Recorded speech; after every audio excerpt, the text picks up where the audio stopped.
बिस्मिल्लाहिर्रहमानिर्रहीम। अस्सलाम वालेकुम बच्चों।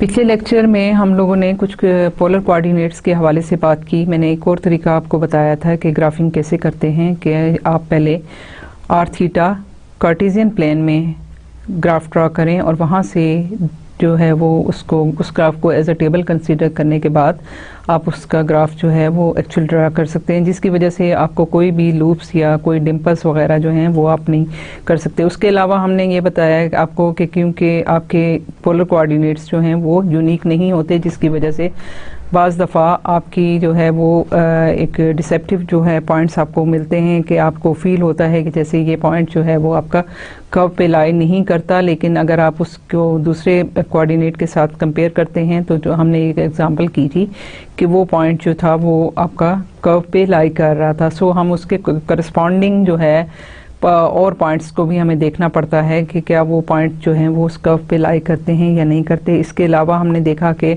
अगर हम किसी भी पोलर कोऑर्डिनेट की इक्वेशन को साइमल्टेनियसली सॉल्व करें तो आपको इंटरसेक्शन पॉइंट सारे के सारे बाज़ दफ़ा नहीं मिलते, कुछ मिलते हैं कुछ नहीं मिलते। तो अगर आप उसकी ग्राफिंग करें तो आपको वो सारे के सारे पॉइंट्स जो हैं वो मिल जाते हैं। सो आपकी पोलर कोऑर्डिनेट्स में ग्राफिंग जो है वो बहुत इम्पॉर्टेंट होती है। फिर हमने कुछ वेक्टर्स के हवाले से स्टार्ट किया। वेक्टर्स को मैंने आपको बताया, कुछ थोड़ा सा उसके मुतालिक मैंने आपको इन्फॉर्मेशन दी थी, थोड़ा सा आपको उसके मुतालिक स्टार्ट किया था। तो आज हम उससे आगे चलेंगे और उसकी सबसे पहले हम डेफिनेशन पे आते हैं कि वेक्टर्स क्या होते हैं। वेक्टर जो है वो आपका एक डायरेक्टेड जो है वो लाइन होती है और उसमें डायरेक्शन भी होती है और मैग्नीट्यूड भी होती है। स्केलर जो है वो सिर्फ आप मैग्नीट्यूड की बात कर रहे होते हो, उसमें डायरेक्शन का कोई कॉन्सेप्ट नहीं होता। लेकिन जो वेक्टर होता है वो डायरेक्टेड लाइंस होती हैं, जिसमें आपकी कोई जिस तरह से फोर्स है या वेलोसिटी है या एक्सेलरेशन है, ये डायरेक्टेड लाइंस हैं कि किस डायरेक्शन में जो है फोर्स अप्लाई हो रही है, किस डायरेक्शन में मोशन हो रही है, किस डायरेक्शन में एक्सेलरेशन इंक्रीज कर रहा है, ये डिस्प्लेसमेंट है। तो ये सारे वेक्टर हैं। लेकिन इसके प्रेशर है या डेंसिटी है या मास है, ये आपके स्केलर क्वांटिटीज हैं।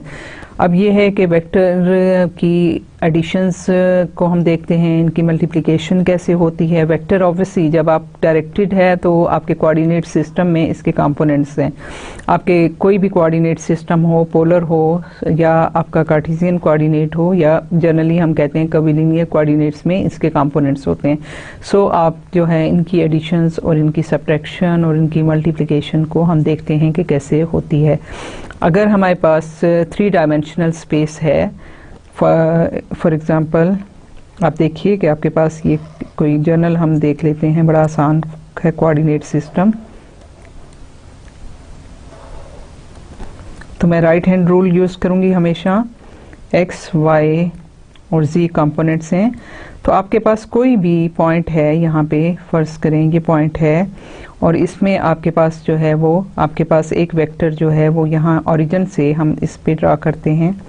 तो इसका जो है वो कंपोनेंट है एक्स में, ये डिस्टेंस जो है ये आपका वाई हो गया, ये डिस्टेंस आपका एक्स हो गया और इसी तरह से ये डिस्टेंस आपका जी हो गया।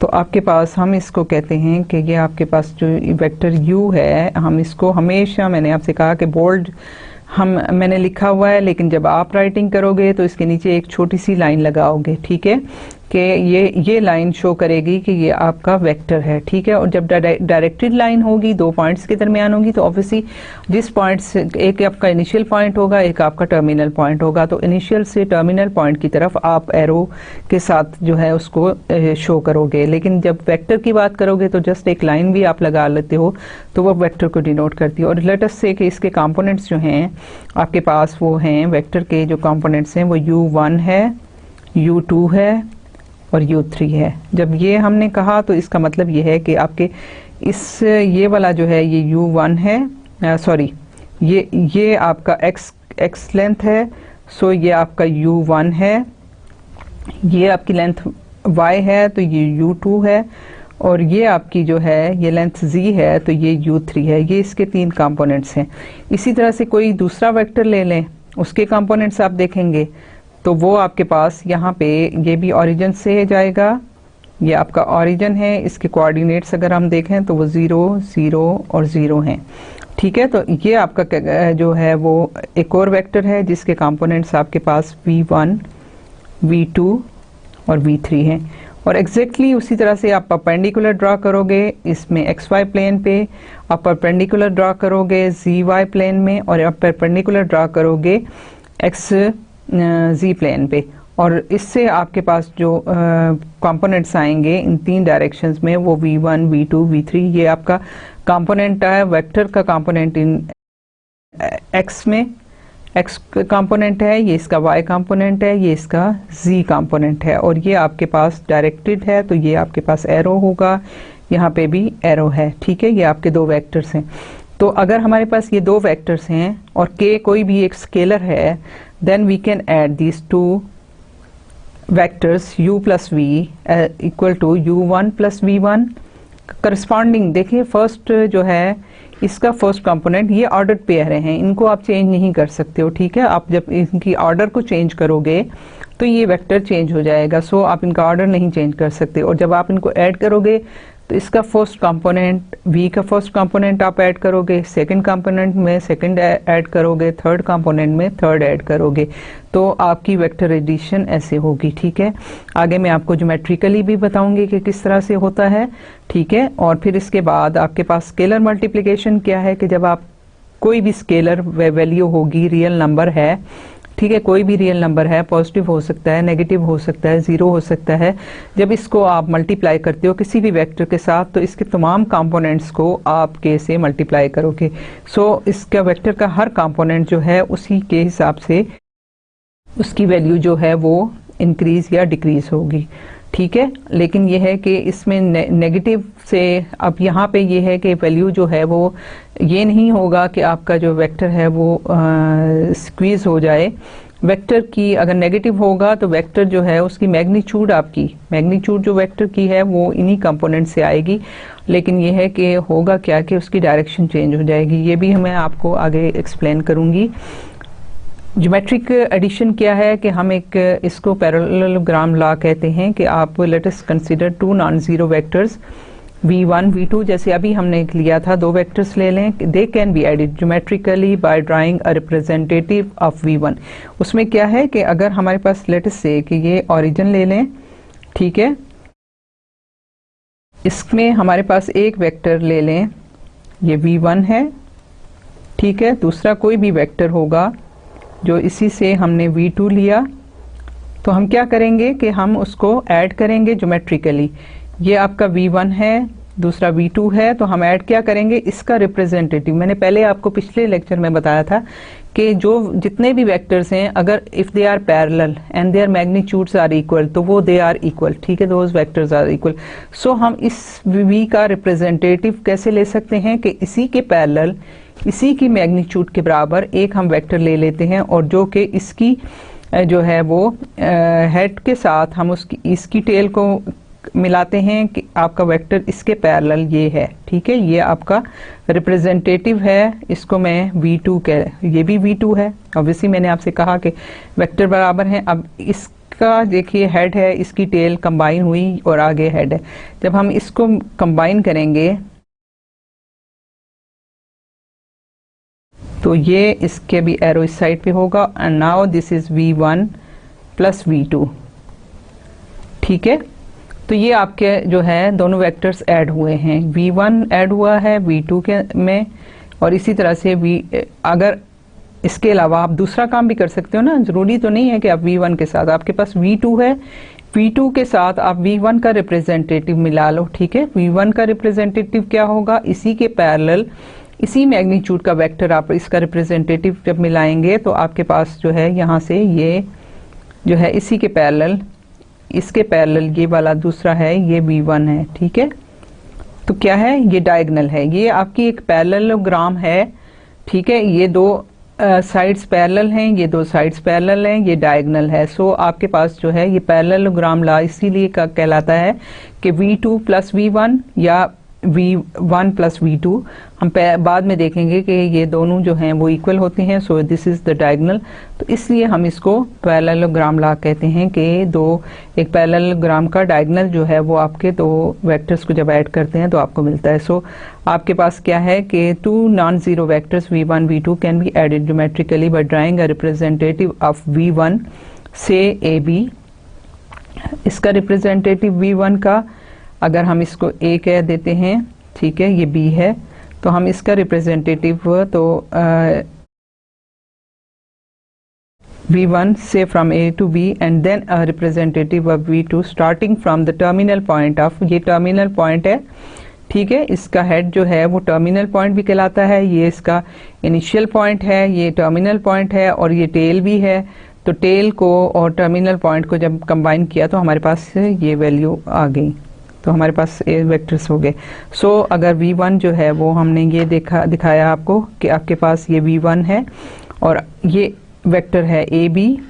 इसी तरह से आपके पास दूसरा वेक्टर जो है वो इसका रिप्रेजेंटेटिव है v2 का, v2 आपके पास है ad, ठीक है, लेकिन इसका रिप्रेजेंटेटिव आपके पास जो है वो इसी के पैरेलल, इसी के मैग्नीट्यूड, इसी की लेंथ के बराबर है, ये v2 रिप्रेजेंटेटिव है। जब इनको आपने हेड टू टेल कंबाइन किया तो आपके पास जो है वो एक डायगोनल जो है इसका, इन दोनों को कंबाइन किया तो ये आपके एडिशन हो गई। इसी तरह से अगर हम इसका रिप्रेजेंटेटिव ले लें ये dc, तो फिर भी हमारे पास ये वेक्टर आ जाता है और ये दोनों वेक्टर्स की एडिशन है। This description is known as parallelogram law of addition, as the resultant vector is the diagonal of a parallelogram. अब scalar and scalar multiplies. If k is non-zero real number and v is a vector, then the direction of kv agrees with that of v if k is positive.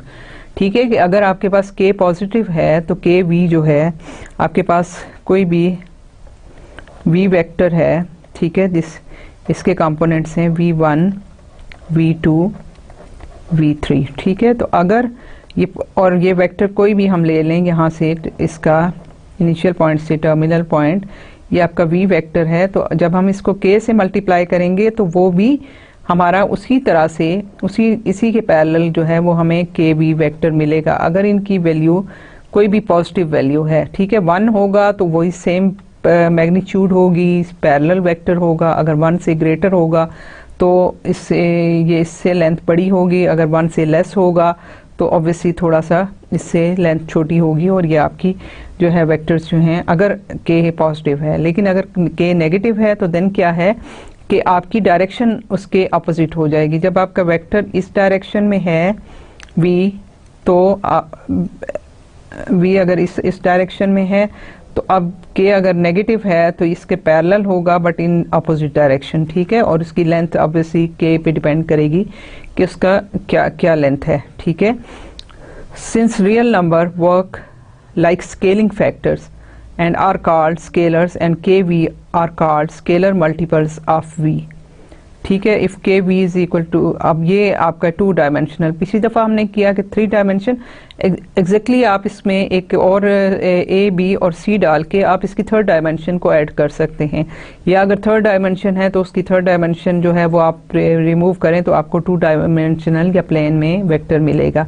सो हम इसे kv जो है वो उसको multiply करें इसके first component के साथ भी, सेकंड कंपोनेंट के साथ भी ये मल्टीप्लाई होगा, तो आपके पास अगर ये वेक्टर है तो आप इसका, अब ये k पे डिपेंड कर रहा है कि अगर ये नेगेटिव है तो वेक्टर की डायरेक्शन जो है वो रिवर्स होगी, अपोजिट होगी। अगर ये पॉजिटिव है तो ये नंबर पॉजिटिव है तो आपका जो है वो सेम डायरेक्शन में होगा। लेकिन ये है कि हमारे अब ये डायरेक्शन की बात है, क्योंकि ये केस k पे क्यों डिपेंड करता है, k पे डिपेंड नहीं करता, k इज़ अ नंबर, ठीक है, k नंबर है। मैं अभी आपको बताती हूँ कि इसकी क्या रीज़न है, क्योंकि ये नेगेटिव नंबर जो है ये एसोसिएट होता है वेक्टर के साथ, ये इसकी मैग्नीट्यूड जो है k की तो मैग्नीट्यूड ही रहेगी और ये आपका जो वेक्टर की डायरेक्शन है वो उसके साथ जो है वो वेक्टर के साथ एसोसिएट होगी। इसीलिए मैं ये ज्योमेट्रिक इंटरप्रिटेशन आपको बता रही हूँ कि प्रोडक्ट की क्या होती है। लेट अस से कि k इज ग्रेटर देन 0 तो this has the same direction, अगर k लेस देन 0 है तो the direction of this is opposite to that of v। तो हम इसके लिए क्या करते हैं कि लेट अस से कि के वी जो है दिस इज द मैग्नीट्यूड, ठीक है। के वी जो है मैग्नीट्यूड अगर हम लें तो हमारे पास क्या आता है, क्योंकि के वी मैंने अभी आपको बताया कि के जो है वो वी के वेक्टर के तमाम कंपोनेंट के साथ मल्टीप्लाई होगा। सो ये फर्स्ट कंपोनेंट है, उसके साथ मल्टीप्लाई हुआ, उसका स्क्वायर लिया, प्लस के वी टू सेकेंड कंपोनेंट के साथ मल्टीप्लाई हुआ, उसका स्क्वायर लिया, थर्ड कंपोनेंट के साथ मल्टीप्लाई करके उसका स्क्वायर लिया और स्क्वायर रूट लिया। तो हमारे पास ये लेंथ का फॉर्मूला है। और इसको अगर हम के को के स्क्वायर कॉमन ले लें थ्रू आउट, तो हमारे पास क्या है, v one square plus v two square plus v three square, ठीक है। उसके बाद जो है वो हम के को ऑब्वियसली के बाहर कर सकते हैं क्योंकि मल्टीप्लाई हो रहा है। ये फॉर्मूला आपने बहुत बचपन में पढ़े हैं। तो हम इसको इस तरह से लिख सकते हैं k square is equal to k square under root v one square v two square v three square. अब क्योंकि हमारे पास के वी मैग्नीट्यूड है, ठीक है, ये आपका एब्सोल्यूट वैल्यू है, दिस साइड इज पॉजिटिव। जब ये पॉजिटिव होगी तो ऑब्वियसली हम यहाँ पे नेगेटिव साइन नहीं लेंगे, ठीक है। नेगेटिव साइन नहीं लेंगे तो हमारे पास ये सिर्फ मैग्नीट्यूड आ गई और ये वेक्टर की वैल्यू आपको पता है कि ये वेक्टर की मैग्नीट्यूड का फॉर्मूला आपके पास ये है। तो अब ये है कि क्योंकि के तो हमेशा एक नंबर है जो कि आपको पॉजिटिव वैल्यू ही, आप उसकी एब्सोल्यूट वैल्यू ही लेंगे। सो अगर माइनस साइन इसके साथ है वेक्टर के साथ तो it is showing the direction of the vector, के आपकी डायरेक्शन जो है v जो है वो opposite to the original vector हो जाएगा, has the same length as v but in the opposite direction, ठीक है। तो आपके पास ये जो चीज़ है यहाँ पे आपको बताती है कि नेगेटिव का यहाँ पे मतलब क्या है। अब ये है कि लेट अस से हमारे पास दो वेक्टर्स हैं, v1 है v2 है, इनके कंपोनेंट्स हैं प्लेन में। 3D के लिए मैंने आपको बताया कि आप सिंपली इसमें c1 पहले वेक्टर में कॉमा लास्ट में यहाँ पे कॉमा c1 कर लें, v2 में आप a2 b2 कर लें। जैसे हम इसे इस तरह लिख भी सकते हैं कि अगर 3 डायमेंशन में है तो v1 will be equal to a comma b a1 comma b1 comma c1, ये 3 डायमेंशन में वेक्टर हो जाएगा। इसी तरह से v2 जो होगा वो आपका a2 comma b2 comma c2, ठीक है, ये आपका 3 डायमेंशन में है। यहाँ मैंने प्लेन में वेक्टर्स तो 2 ले लिए, कोई फ़र्क नहीं पड़ता चाहे प्लेन में लें चाहे 3 डायमेंशन में लें। आपके पास 2 वेक्टर्स हैं तो इक्वालिटी ऑफ वेक्टर्स, ठीक है। तो इक्वालिटी क्या है कि आपके पास vector v1 is equal to v2 अगर है तो इसका मतलब ये है कि आपके करस्पॉन्डिंग जो आपके ये कंपोनेंट्स जो हैं ये इक्वल होंगे। ऑब्वियसली मैथमेटिक्स तो यही कहता है ना, और इसका मतलब ये हुआ कि आपके अगर ये कंपोनेंट्स इक्वल हैं, वेक्टर इक्वल हैं, इसका मतलब है कि करस्पॉन्डिंग कंपोनेंट्स जो हैं a1 is equal to a2 और b1 is equal to b2, तो आपके करस्पॉन्डिंग कंपोनेंट्स जो हैं दे शुड बी इक्वल। अगर आगे c1 है और c2 है तो c1 इक्वल टू c2 होगा 3 डायमेंशन में। तो इक्वालिटी ऑफ द वेक्टर्स ये है कि हम करस्पॉन्डिंग कंपोनेंट्स को इक्वल करेंगे। सब्ट्रैक्शन में क्या है, the negative of a vector b is the vector this it has the same length as v but points in the opposite direction, कि इसकी ये डायरेक्शन शो करता है आपके लिए। तो आप जब 2 वेक्टर्स को सब्ट्रैक्ट करेंगे एक दूसरे में से, तो to subtract a vector v2 from a vector v1 we want to subtract v2 from v1, so we will add minus v2 in v1। तो हमारे पास वो आपको मैथमेटिकली जो है वो एक्सप्रेशंस हमें देगा। सो यहाँ पे देखें ज्योमेट्रिकली क्या हो रहा है कि हमारे पास 2 वेक्टर्स हैं, एक v1 है दूसरा v2 है। अब हमने अगर v2 को इसमें से माइनस करना है तो हम क्या करेंगे कि हम v1 और हेड टू टेल फिर वही टर्मिनल पॉइंट और इनिशियल पॉइंट को कंबाइन करेंगे। a1 में अगर हम b को इसी का रिप्रेजेंटेटिव हमने पैरेलल में ड्रॉ किया, लेकिन हमने अपोजिट डायरेक्शन में किया क्योंकि हम माइनस करना चाह रहे हैं। माइनस साइन हमारे पास है तो हमने कहा कि हमारे पास लेंथ तो वही रहेगी वेक्टर की, लेकिन अपोजिट डायरेक्शन में होगा। सो जब अपोजिट डायरेक्शन में होगा हमारे पास तो हम उसको यहाँ से हेड टू टेल ही कंबाइन करेंगे। सो हमारे पास क्या है कि जो रिजल्टेंट आएगा, ऑब्वियसली ये देखें ये इस डायरेक्शन में है, ये इस डायरेक्शन में है, तो जो रिजल्टेंट होगा that will be in the direction, ये वाली आपकी डायरेक्शन है और ये v1 माइनस v2 है। दूसरे केस में हम क्या कर सकते हैं कि अगर हम इन्हीं को दोनों को देख लें और हम ये करें कि ये हमारा ये है V1, ये V2 है, ये जो हमने देखा। तो अगर हम इसमें करें तो हमारे पास जिस डायरेक्शन में हमारे पास ये वेक्टर रिजल्टेंट आता है, हम इनको अगर दोनों को कंबाइन करें तो यहाँ पे हमने इसकी डायरेक्शन ये रखी, तो इसके जो ये वाला वेक्टर है इसके ऑपोजिट इस साइड पे दैट विल बी -V2 और ये है V1, तो ये होगा V1 माइनस V2। और अगर हम इसकी डायरेक्शन इस साइड पे रखते हैं, ठीक है, अगर हम इसकी डायरेक्शन ये रखते हैं तो इसमें आपके पास ये है, तो then it will give you V2 minus V1। तो ये वेक्टर इस तरह से ज्योमेट्रिकली सब्ट्रैक्ट होते हैं।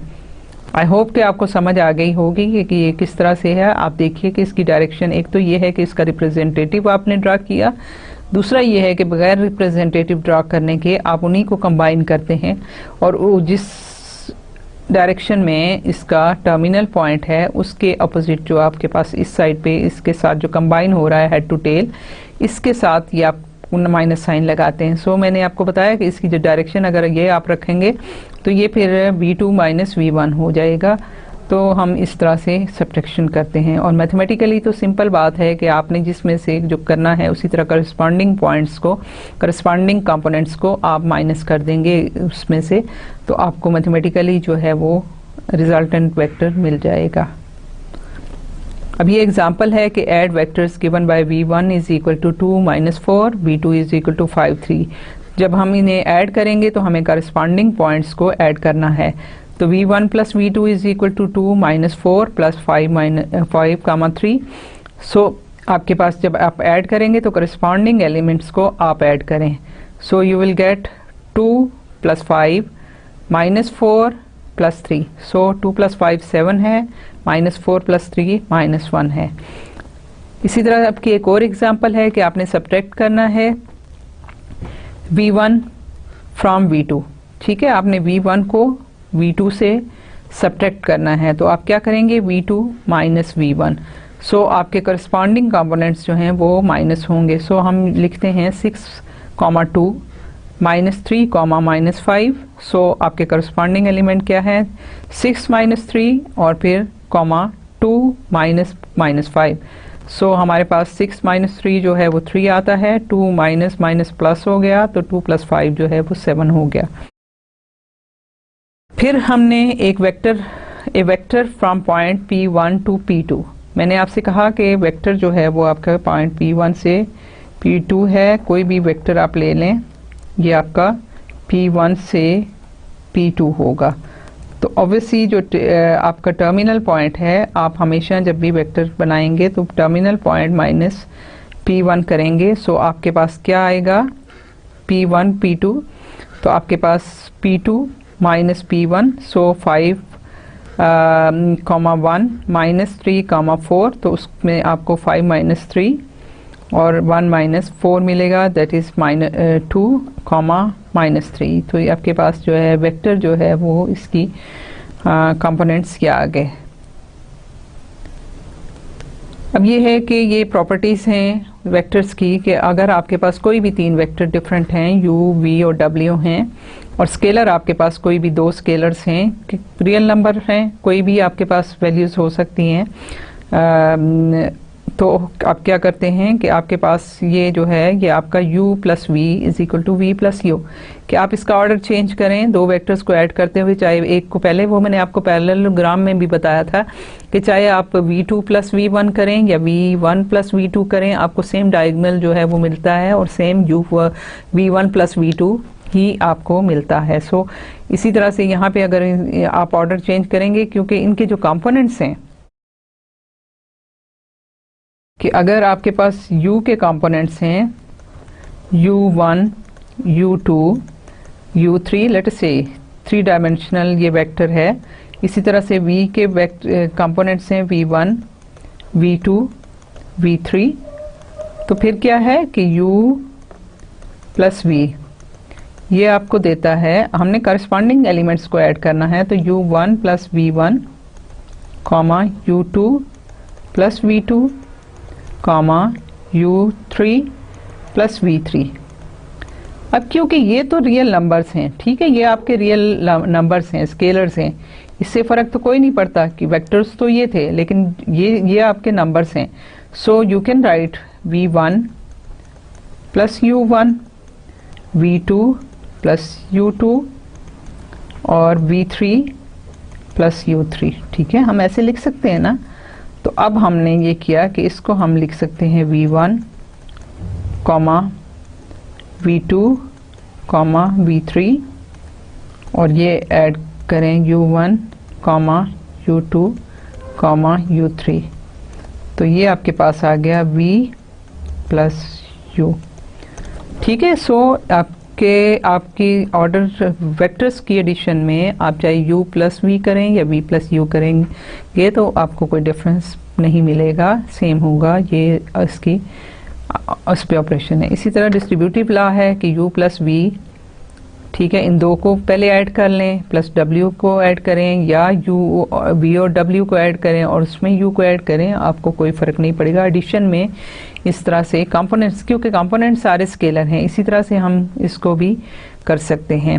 फिर आप इसमें ज़ीरो वेक्टर क्या है आपके पास, देखिए हमने पहले शायद आपको बताया भी है कि u वेक्टर तो आपके पास आ गया। अगर 3 डायमेंशन की अगेन बात करें तो u1 इसके कंपोनेंट हैं, u3 जो ज़ीरो वेक्टर है वो उसके कंपोनेंट ज़ीरो ही होंगे, 0 0 0। सो जब आप u में ऐड करते हैं ज़ीरो को, सो आपके पास क्या आता है, u1 प्लस 0, u2 प्लस 0 और u3 प्लस 0। अब क्योंकि ये नंबर्स हैं सो ये होगा u1, u2, u3। सो आपको ये मिल जाएगा u। तो इस तरह से हमारे पास ये आइडेंटिटी जो है वो यूनिट ज़ीरो वेक्टर जो है वो आपको सेम देता है। This is the additive identity of the vectors. ठीक है, इसी तरह से आपका ये जो माइनस साइन है आपका इन्वर्स एग्जिस्ट करता है वेक्टर्स में। और इन्वर्स में क्या है कि आपके पास अगर u में आपके पास है u वेक्टर है u1, u2, u3, तो आपके पास माइनस u वेक्टर कैसे होगा, मैंने आपको बताया कि जो ये नंबर है ये सब कंपोनेंट्स के साथ मल्टीप्लाई होगा। सो it will become minus u1 minus u2 minus u3। तो जब आप इनको ऐड करते हैं u प्लस माइनस u, ठीक है, तो आपके पास क्या आता है, इनके करस्पॉन्डिंग कंपोनेंट्स जो हैं वो ऐड होंगे। तो ये होगा u1 plus minus u1, u2 plus minus u2, u3 plus minus u3। ठीक है, तो this will become equal to, अब ये क्योंकि नंबर्स हैं so this will become u1 minus u1, u2 minus u2 and u3 minus u3। So आपके पास आ गया 0, 0, 0। So this is zero vector. तो ये आपकी इन्वर्स जो है वेक्टर का, ये जो कोई भी वेक्टर है उसकी मैग्नीट्यूड सेम है बट वो अपोजिट डायरेक्शन में जो है वो एक वेक्टर का इन्वर्स है। सो दोनों की मैग्नीट्यूड से क्योंकि सेम है so it will give U A zero vector. इसी तरह से जब आप ज़ीरो से मल्टीप्लाई करते हैं तो आपका स्केलर जो है v वेक्टर के साथ आपके पास जो है 0 और v वेक्टर क्या है, 0 multiplied by v1, v2, v3 इसके कंपोनेंट्स हैं। अगर 3 डायमेंशन में जब ये मल्टीप्लाई होगा तो 0 multiplied by v1, 0 multiplied by v2, 0 multiplied by v3। तो आपके पास क्या आ जाएगा, 0 से मल्टीप्लाई किया तो ये 0 आ गया, ये 0 आ गया, ये 0 आ गया। सो आपके पास ज़ीरो वेक्टर आपको देता है। देन आपके पास 1 है तो 1 से मल्टीप्लाई करेंगे तो ऑब्वियसली इसके कंपोनेंट सारे के सारे 1 से जब आप मल्टीप्लाई करते हैं तो कंपोनेंट सेम रहेंगे। सो it will give you the same vector. ठीक है, अब दो आपके पास स्केलर हैं, जब दो स्केलर्स को पहले एक को मल्टीप्लाई करें और फिर दूसरे को मल्टीप्लाई करें तो आपके पास क्या है, पहले हम देखते हैं कि हमारे पास v है। तो क्या होगा, b इसके कंपोनेंट्स हैं v1 v2 v3। तो आपके पास क्या आता है, b v1 b v2 b v3। ठीक है, ये आप इसके कंपोनेंट है। अब हम इसको a से मल्टीप्लाई कर देते हैं, तो हमारे पास b v तो है मौजूद। ठीक है, जब a से मल्टीप्लाई किया तो ये आ गया a b v1 b v2 b v3। फिर अगेन वही फॉर्मूला अप्लाई होगा, तो आपके पास हो जाएगा a b v1 a b v2 a b v3। ठीक है, अब हमारे पास सब जो है ये सारा स्केलर है और सेम वैल्यू है स्केलर की। ठीक है, एक नंबर है a मल्टीप्लाइड बाई b, कोई भी नंबर कह लें। लेट अस से कि ये c है, तो c ये है, c ये है, c ये है, तो हम c को कॉमन बाहर ले सकते हैं, दैट इज a b। तो हमारे पास आ जाता है v1 v2 v3। सो हम इसको, ये पूरे का पूरा नंबर हमने यहाँ निकाल लिया। सो ये आ गया ए बी और v। सो हम इसको इस तरह से कैलकुलेट कर सकते हैं। सो इससे फ़र्क नहीं पड़ता कि किसी एक स्केलर से मल्टीप्लाई करने के बाद दूसरे से करें या उसको इंटरचेंज कर लें, तो भी कोई मसला नहीं है। इसी तरह से आपका ये लीनियर कॉम्बिनेशन है कि अगर आप a को मल्टीप्लाई करते हैं u के साथ, इसके कंपोनेंट के साथ मल्टीप्लाई होगा, v के साथ आप मल्टीप्लाई करें, तो या इन दोनों को ऐड कर लें और देन आप ऑब्वियसली जब आपके पास u प्लस v आएगा तो हमारे पास क्या है, u vector plus v vector जो है वो हमारे पास आता है u1 प्लस v1, ये भी हमने किया था, u2 प्लस v2 और u3 प्लस v3। तो जब आपने इसको a से मल्टीप्लाई किया तो ऑब्वियसली आपके पास जो है वो a u1 u plus v जो है वो आपको देता है, इसके साथ मल्टीप्लाई होगा a u1 plus v1 a u2 plus v2 और a u3 प्लस v3। तो ये आप इसको, ये अब नंबर हैं, कोई इतना रियल नंबर में आप जैसे करते हैं a u1 plus a v1 a u2 plus a v2 a u3 plus a v3। अब यहाँ पे हमने जैसे वेक्टर एडिशन की बात की थी, तो आप लिख सकते हैं a u1 a u2 a u3, एक इसको किया, plus a v1 a v2 a v3। फिर हम इसमें से a कॉमन ले सकते हैं, आपके पास आ जाएगा u1 u2 u3। यहाँ भी a कॉमन ले लिया तो आपके पास आ गया v1 v2 v3 और ये आपके पास आ गए a u और a v। These are the vectors. इसी तरह से अब हम एक स्केलर है, स्केलर को आप ऐड कर लें और फिर आप इसको मल्टीप्लाई करें, देन अगेन आप a प्लस बी u1 को a u1 plus b u1 लिख सकते हैं और फिर उसके बाद दोबारा से इनको इसी तरीके से आप करें और इसको खुद करके देखिए, आपको ये इक्वालिटी भी बहुत सुकून से, बड़े आराम से, बड़ी इजीली मिल जाएगी। So these are the 9 operations जो कि हम इस पे कर सकते हैं। ये मल्टीप्लिकेटिव जो है इसमें आपका नंबर है स्केलर के, इससे चेंज नहीं होता। ये ज़ीरो का है कि ज़ीरो जब आप मल्टीप्लाई करेंगे तो अगेन आपको ज़ीरो वेक्टर देगा, 1 से मल्टीप्लाई करेंगे तो आपको वही सेम वेक्टर देगा। ये इसका इन्वर्स है, ये उसकी आइडेंटिटी है। ठीक है, जब एडिशन की बात करते हैं तो ये उसकी आइडेंटिटी है। सो हमारे पास जो है इसको स्केलर को मल्टीप्लाई करने की बात है। हमने अभी आप देखिए कि हमने वेक्टर को वेक्टर के साथ मल्टीप्लाई नहीं किया, वो थोड़ा सा डिफरेंट है। सो हमारे पास जो ऑपरेशन है वो चेंज हो जाएगा। सो हमने यहाँ पे किसी वेक्टर को वेक्टर के साथ मल्टीप्लाई नहीं किया। तो हमारे पास ये 9 जो हैं ऑपरेशंस हैं जो मौजूद हैं, जो आपको बड़े नेक्स्ट जहाँ आप काम करोगे आपके लिए ये यूज़ होंगे। एक जो है हम वेक्टर्स की बात कर रहे हैं, तो वेक्टर्स को यूज़ करते हुए हम एक बड़ा फिजिकल सा प्रॉब्लम करने जा रहे हैं। एक एग्जांपल है कि an airplane flying due east eight 500 mile per our, ठीक है, कि एक एयरप्लेन जो है वो ईस्ट में उड़ रहा है, ईस्ट की डायरेक्शन में। उसकी जो स्पीड है वो 500 माइल पर आवर है, ठीक है, इन स्टिल एयर, कि वहाँ पे मतलब हवा जो है, एटमॉस्फेयर जो है, वहाँ पे कोई हवा नहीं चल रही, कोई आंधी नहीं चल रही, वो उस पे है।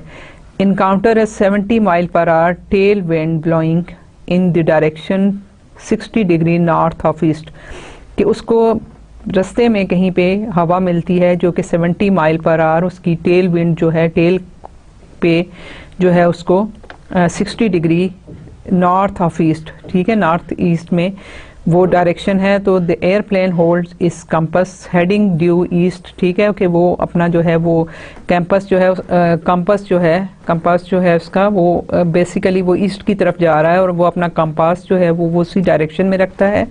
लेकिन क्योंकि विंड जो है वो उसके साथ उसको थोड़ा सा डेविएट कर रही है, तो requires a new ground speed. तो आप उसकी जो ग्राउंड स्पीड है, कि जो ग्राउंड से जो वो जहाज़ की स्पीड मेजर कर रहे हैं, वो उसकी चेंज हो रही है और डायरेक्शन भी ऑब्वियसली थोड़ी सी चेंज होगी, क्योंकि आपका जो प्लेन है वो इस डायरेक्शन में जा रहा है और उसको जो है उस पे हवा जो है उसको पुश कर रही है थोड़े से एंगल पे नॉर्थ की तरफ। तो क्या वो उसकी स्पीड, ग्राउंड स्पीड क्या होगी और उसकी डायरेक्शन क्या होगी? इसके लिए क्या है, पहले तो हम ये करते हैं कि हम कहते हैं कि लेट अस से कि ईस्ट की तरफ जा रहा है, तो हम उसका एक्स एक्सिस जो है वो ईस्ट पे रख लेते हैं और नॉर्थ जो है वो वाई डायरेक्शन में रख लेते हैं, ठीक है। तो अब ये है कि ये इस डायरेक्शन में आपका जो है वो मूवमेंट है। सो हम इस डायरेक्शन में, ये आपका एयरप्लेन इधर जा रहा है, ठीक है, लेकिन जो उसकी विंड है, विंड की डायरेक्शन जो है वो नॉर्थ ईस्ट में है 60 डिग्री। सो हम यहाँ से जो है इसकी बेसिकली जो है वो ये एयर की जो है वो ये एंगल जो है वो 60 डिग्री बना रही है। तो हमने देखना है कि अब इसकी जो डायरेक्शन थी वो स्पीड थी 500 माइल पर आवर, लेकिन अब क्या होगी, हमें उसकी स्पीड देखनी है और उसकी एक्चुअल डायरेक्शन जो है वो क्या बनेगी, कि वो इस डायरेक्शन में भी मूव नहीं करेगा, ऑब्वियसली वो इस डायरेक्शन में भी मूव नहीं करेगा, वो अपनी डायरेक्शन ये रख रहा है, लेकिन इसकी वजह से थोड़ा सा डेविएट होगा, तो वो हम देखना चाह रहे हैं। और ये वेक्टर्स का सिंपल वेक्टर की एप्लीकेशन है, ठीक है। हमने क्या किया कि हमने जो हमारे एयरप्लेन की डायरेक्शन है उसको ईस्ट में को हमने एक्स एक्सिस मान लिया और हमने नॉर्थ को वाई एक्सिस मान लिया। तो हम सपोज करते हैं कि हमारी जो ये वेलोसिटी है u, जो कि एयरप्लेन की वेलोसिटी थी, उसको ईस्ट की तरफ उसको हमने u से डिनोट कर दिया और जो आपकी टेल विंड थी उसको हमने v से डिनोट कर दिया। यहाँ पे हमारे पास जो है हमें बेसिकली जो इसका रिप्रेजेंटेटिव हमने ये ड्रा किया और इसकी टेल टू हेड इसको ज्वाइन किया, तो हमें जो है वो एक्चुअली u प्लस v या रिजल्टेंट वेलोसिटी चाहिए और ये एंगल जो है थीटा ये हमें रिक्वायर है। वो ये कह रहा है कि आपकी जो न्यू ग्राउंड स्पीड है वो क्या होगी, ठीक है, मैग्नीट्यूड चाहिए, magnitude of this resultant vector चाहिए और डायरेक्शन जो है वो थीटा चाहिए, कि जो इससे ऑब्वियसली जो टेल विंड की वजह से जो डेविएशन हुई है उस एक्चुअल डायरेक्शन से वो हमें एंगल चाहिए और उसकी मैग्नीट्यूड के हमारा पहले तो वो इस स्पीड से चल रहा था, लेकिन उसकी वजह से इनकाउंटर जो हुआ उससे टेल विंड से, तो उसकी वजह से उसकी कुछ थोड़ी सी स्पीड जो है वो चेंज हुई है, वो स्पीड भी हमें चाहिए। तो हम ये सपोज करते हैं कि let u is the velocity of the airplane along, ठीक है, हमने उसको v एक्स एक्सिस के अलोंग कर दिया, v is the velocity of the tail wind, ठीक है। तो फिर क्या है कि u मैग्नीट्यूड जो है वो हमें गिवन है 500 माइल पर आवर और उसकी जो v की है वो 70 माइल पर आवर है। सो इसकी मैग्नीट्यूड ये हो गई, the velocity of the airplane with respect to the ground is given by the magnitude and the direction of the resultant velocity. ये मैंने आपको बताया कि ये रिजल्टेंट वेलोसिटी जो है इसकी मैग्नीट्यूड जो है वो हमें देगी, ठीक है। तो हम उसके लिए रिजल्टेंट वेक्टर ये ले रहे हैं, ठीक है। तो उसमें क्या है कि हमारे पास जो है हम इसको u की डायरेक्शन हमने एक्स एक्सिस के अलाउंग ली, सो हमारा ये पहला कंपोनेंट तो 500 है इसकी मैग्नीट्यूड, सेकंड कंपोनेंट या वाई एक्सिस जो है इसके साथ वो 0 है। अब v जो है वो 70 cos 60 इसका फर्स्ट कंपोनेंट है, और 70 मल्टीप्लाइड बाय साइन 60 वो इसका सेकंड कंपोनेंट है। अगर हम इसको देखें तो v हमारे पास ये वेक्टर है, सो इसका जो x कंपोनेंट है पहला कंपोनेंट है दैट विल बी v, और एंगल क्या है cos ऑफ 60 डिग्री। जो नॉर्थ के साथ है वो v, और साइन ऑफ 60 डिग्री जो ये इसके परपेंडिकुलर होगा। सो हमारे पास ये दो कंपोनेंट जो हैं वो इसके v के आते हैं। सो हम इसकी वैल्यू अगर सब्स्टिट्यूट करें तो cos ऑफ 60, मैंने आपको पहले टेबल b बनाने बताया था कि cos ऑफ 60 होगा 1/2, सो it will B 35। cos of sine of 60 क्या है √3/2, सो ये होगा 35 और मल्टीप्लाइड बाय √3। तो ये आपके पास u और v के कंपोनेंट आ गए। रिजल्टेंट वेक्टर हमें चाहिए u प्लस v, सो हम इन दोनों को ऐड करेंगे। जब ऐड करेंगे तो 500 प्लस 35 तो 535 हो गया, और ये 0 है तो ये 35 √3 आपके पास आ गया। इसकी मैग्नीट्यूड क्या होगी, ऑब्वियसली आप इसको आराम से इसकी स्क्वायर रूट निकालें, और ये आपके पास फर्स्ट कंपोनेंट का स्क्वायर है प्लस सेकंड कंपोनेंट का स्क्वायर है, और इसका स्क्वायर रूट जब आप निकालते हैं तो यू विल गेट अप्रॉक्सीमेटली 538.4 आपकी इसकी मैग्नीट्यूड, रिजल्टेंट वेक्टर की मैग्नीट्यूड आएगी। दूसरी चीज़ क्या रहेगी, दूसरी हमने उसकी डायरेक्शन फाइंड आउट करनी है। तो डायरेक्शन फाइंड आउट करने के लिए क्या है कि हमारे पास जो अब डेविएशन है वो ये है, इस रिजल्टेंट वेक्टर का एंगल हमने फाइंड आउट करना है। सो ये क्या है y divided by x component, ठीक है। तो y कंपोनेंट है 35 √3, आपका टेंजेंट थीटा बनता है 3 डिवाइडेड बाय 535।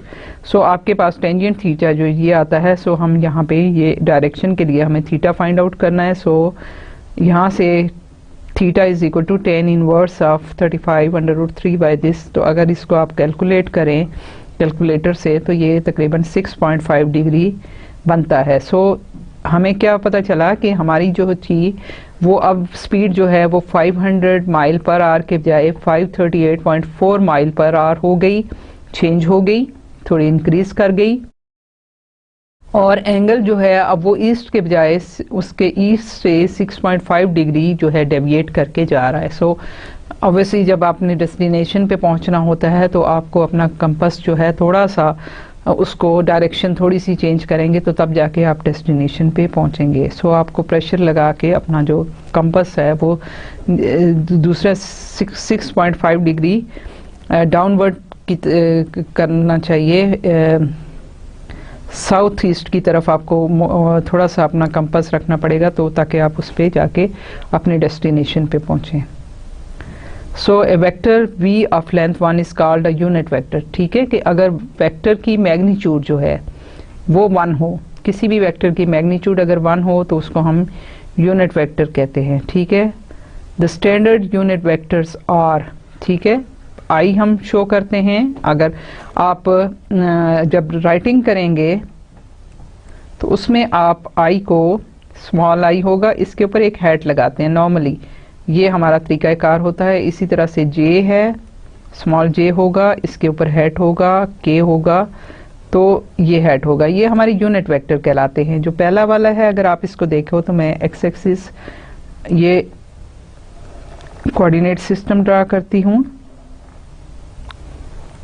ये x है, ये y है और c है, ठीक है। तो मैं अगर एक यूनिट लेंथ ले लूं कि मेरे पास ये लेंथ जो है यहाँ पे इतनी यूनिट लेंथ है, ये लेंथ 1 है, इसी तरह से इतनी ही मैं लूं यहाँ पे, इतनी ही मैं लूं इस डायरेक्शन में, तो इतना वेक्टर जो है ये वाला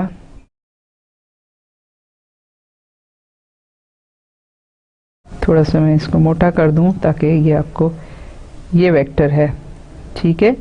तो ये आपका आई वेक्टर है क्योंकि इसकी जो लेंथ है या इसकी जो मैग्नीट्यूड है वो 1 यूनिट है, और इसके कोऑर्डिनेट्स आप देखें तो इसका z भी 0 है, इसका y भी 0 है। सो इसके कोऑर्डिनेट्स क्या होंगे, यहाँ पे ये 1 0 0 है, ठीक है। ये वाला पॉइंट जो है इसका वो ये कोऑर्डिनेट्स इसके हैं। तो सो आई के कोऑर्डिनेट्स क्या है 1 0 0। अगर इसकी मैग्नीट्यूड आप देखो तो वो भी 1 है। इसी तरह से इसकी ये जो लेंथ मैं ले रही हूँ ये आपकी 1 यूनिट ये ले रही हूँ, और ये भी एक आपका j वेक्टर होगा।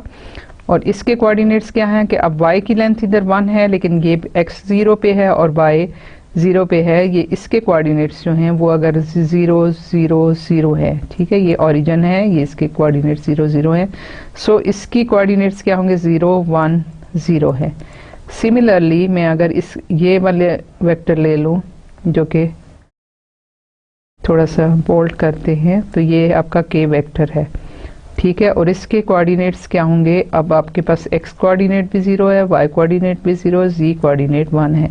सो ये आपके यूनिट वेक्टर्स हैं जो कि आपके कोऑर्डिनेट सिस्टम के साथ हैं और आपस में परपेंडिकुलर है।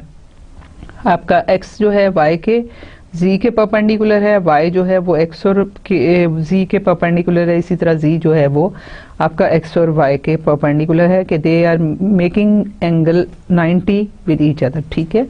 तो आपके जो यूनिट वेक्टर्स हैं ये आपके स्टैंडर्ड यूनिट वेक्टर्स हैं जो इन डायरेक्शंस में हमने लिए। तो हम क्या करते हैं कि एनी वेक्टर v कोई भी हो that can be written as a linear combination of the standard unit vectors as follows, कि आपके पास कोई भी वेक्टर v है उसको आप लिख सकते हो v1 v2 v3, ये अभी हम काफ़ी दफ़ा लिख चुके हैं। सो आप इसमें, और फिर मैंने आपको बताया था कि ऐड करने में और सब्ट्रैक्ट करने में आप इसको कर सकते हो। So you can write it as v1 0 0, ठीक है। आप इसको अगर इन तीनों को आप ऐड करें तो क्या आएगा, यहाँ पे v1 प्लस 0 v1 आ जाएगा, 0 प्लस v2 प्लस 0 तो v2 आ जाएगा, 0 प्लस 0 प्लस v3 तो v3 आ जाएगा। सो हम इसी को लीनियर कॉम्बिनेशन इन रिवर्स में इस तरह से लिख सकते हैं। अब ये जो है ये आपके स्केलर्स हैं, v1 v2 v3 आपके स्केलर हैं। So we can take this out कि सिंपल जैसे हमने c से मल्टीप्लाई किया था या k से मल्टीप्लाई किया था स्केलर से, तो हमने अंदर मल्टीप्लाई कर दिया था, इसी तरह हम इनको बाहर भी ले सकते हैं। सो v1 is equal to 1 0 0, v2 ये हो गया, v3 आपके पास ये हो गया। अब ऊपर देखिए ये आपके पास ये i आ जाता है, ये j आ जाता है और ये k यूनिट वेक्टर्स हैं, ठीक है। So we can write it as v1 i plus v2 j plus v3 k।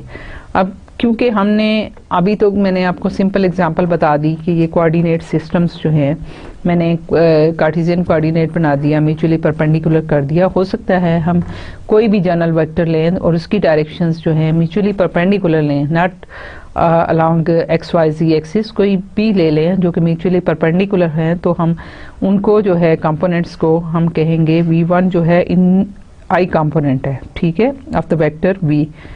इसी तरह v2 जो है वो j कंपोनेंट है ऑफ द वेक्टर v। ये वेक्टर v है और इसका ये पहला कंपोनेंट है i कंपोनेंट, दूसरा कंपोनेंट इसका j कंपोनेंट होगा, तीसरा जो है वो इसका k कंपोनेंट होगा। सो हमारे पास क्या है कि हम कोई भी दो वेक्टर्स को एडिशन की बात करते हैं, तो हमारे पास ये वेक्टर v है, ठीक है, आपके पास ये वेक्टर जो है वो आपके पास वेक्टर v है, ठीक है। और इसको हम स्प्लिट कर सकते हैं पार्ट्स में कि v1 इसका पहला कंपोनेंट है i डायरेक्शन में, i कंपोनेंट है वेक्टर v का, और ये उसका j कंपोनेंट है। ये पैरेलल टू x एक्सिस है, पैरेलल टू y एक्सिस है, और जब इन दोनों को हम कंबाइन करते हैं तो हमें रिजल्टेंट वेक्टर मिलता है, जो हम इस तरह से, मतलब पहले हम ये कर रहे थे कि इन वेक्टर्स को ऐड कर रहे थे, अब हम ये करते हैं कि हम वेक्टर से उनके कंपोनेंट कैलकुलेट कर सकते हैं। सो वाइस वर्सा हम काम कर सकते हैं। A vector from a point p1 to a point p2 is, कि अब हमने उसी तरह से in terms of i j के हम किसी भी जो है वो वेक्टर को, जो कि दो पॉइंट्स गिवन हैं वो हम उसको कर सकते हैं। हमारा जो है वेक्टर है वो फ्रॉम p1 टू p2 क्या होगा, p1 से p2, तो ऑब्वियसली जो p2 के कंपोनेंट्स हैं उनमें से हम p1 के कंपोनेंट को सब्ट्रैक्ट करेंगे। सो करस्पॉन्डिंग क्या है, करस्पॉन्डिंग कंपोनेंट्स हैं x2 माइनस x1 पहला कंपोनेंट है, सो हम इसके साथ i को मल्टीप्लाई करते हैं। अब पहले हम ये कर रहे थे ना कि हम इनके कंपोनेंट्स को इस तरह से लिख रहे थे, पहले जो कंपोनेंट्स हम लिख रहे थे वो लिख रहे थे x2 माइनस x1 कामा y2 माइनस y1। हमें ये ऑर्डर्ड पेयर हैं, हमें चेंज नहीं करने, ठीक है, कि इसकी जगह ये और इसकी जगह ये हम नहीं लिख सकते, हमने इसी तरह लिखना। अब हमने जब i और j की फॉर्म में लिखा तो हम पहले कंपोनेंट्स को i कंपोनेंट कह रहे हैं, दूसरे कंपोनेंट को j कंपोनेंट कह रहे हैं, और इनके दरमियान हम एडिशन का एक ये साइन जो है वो ऐड कर रहे हैं। तो हमारे पास क्या हो गया, अब जो है in terms of i j जो है वो x2 minus x1 multiplied by i component, ठीक है, प्लस i वेक्टर, और ये है plus y2 minus y1 multiplied by j vector. So हमारे पास कोई भी पॉइंट्स p1 p2 हैं, तो हमारे पास p1 से p2, तो हमारे पास ये जो वेक्टर होगा ये इन terms of i and j ये इस तरह से आपको देगा। सो दोनों वेक्टर्स को जब आप ऐड करते हो तो आपके पास जो है वो रिजल्टेंट वेक्टर ये आता है।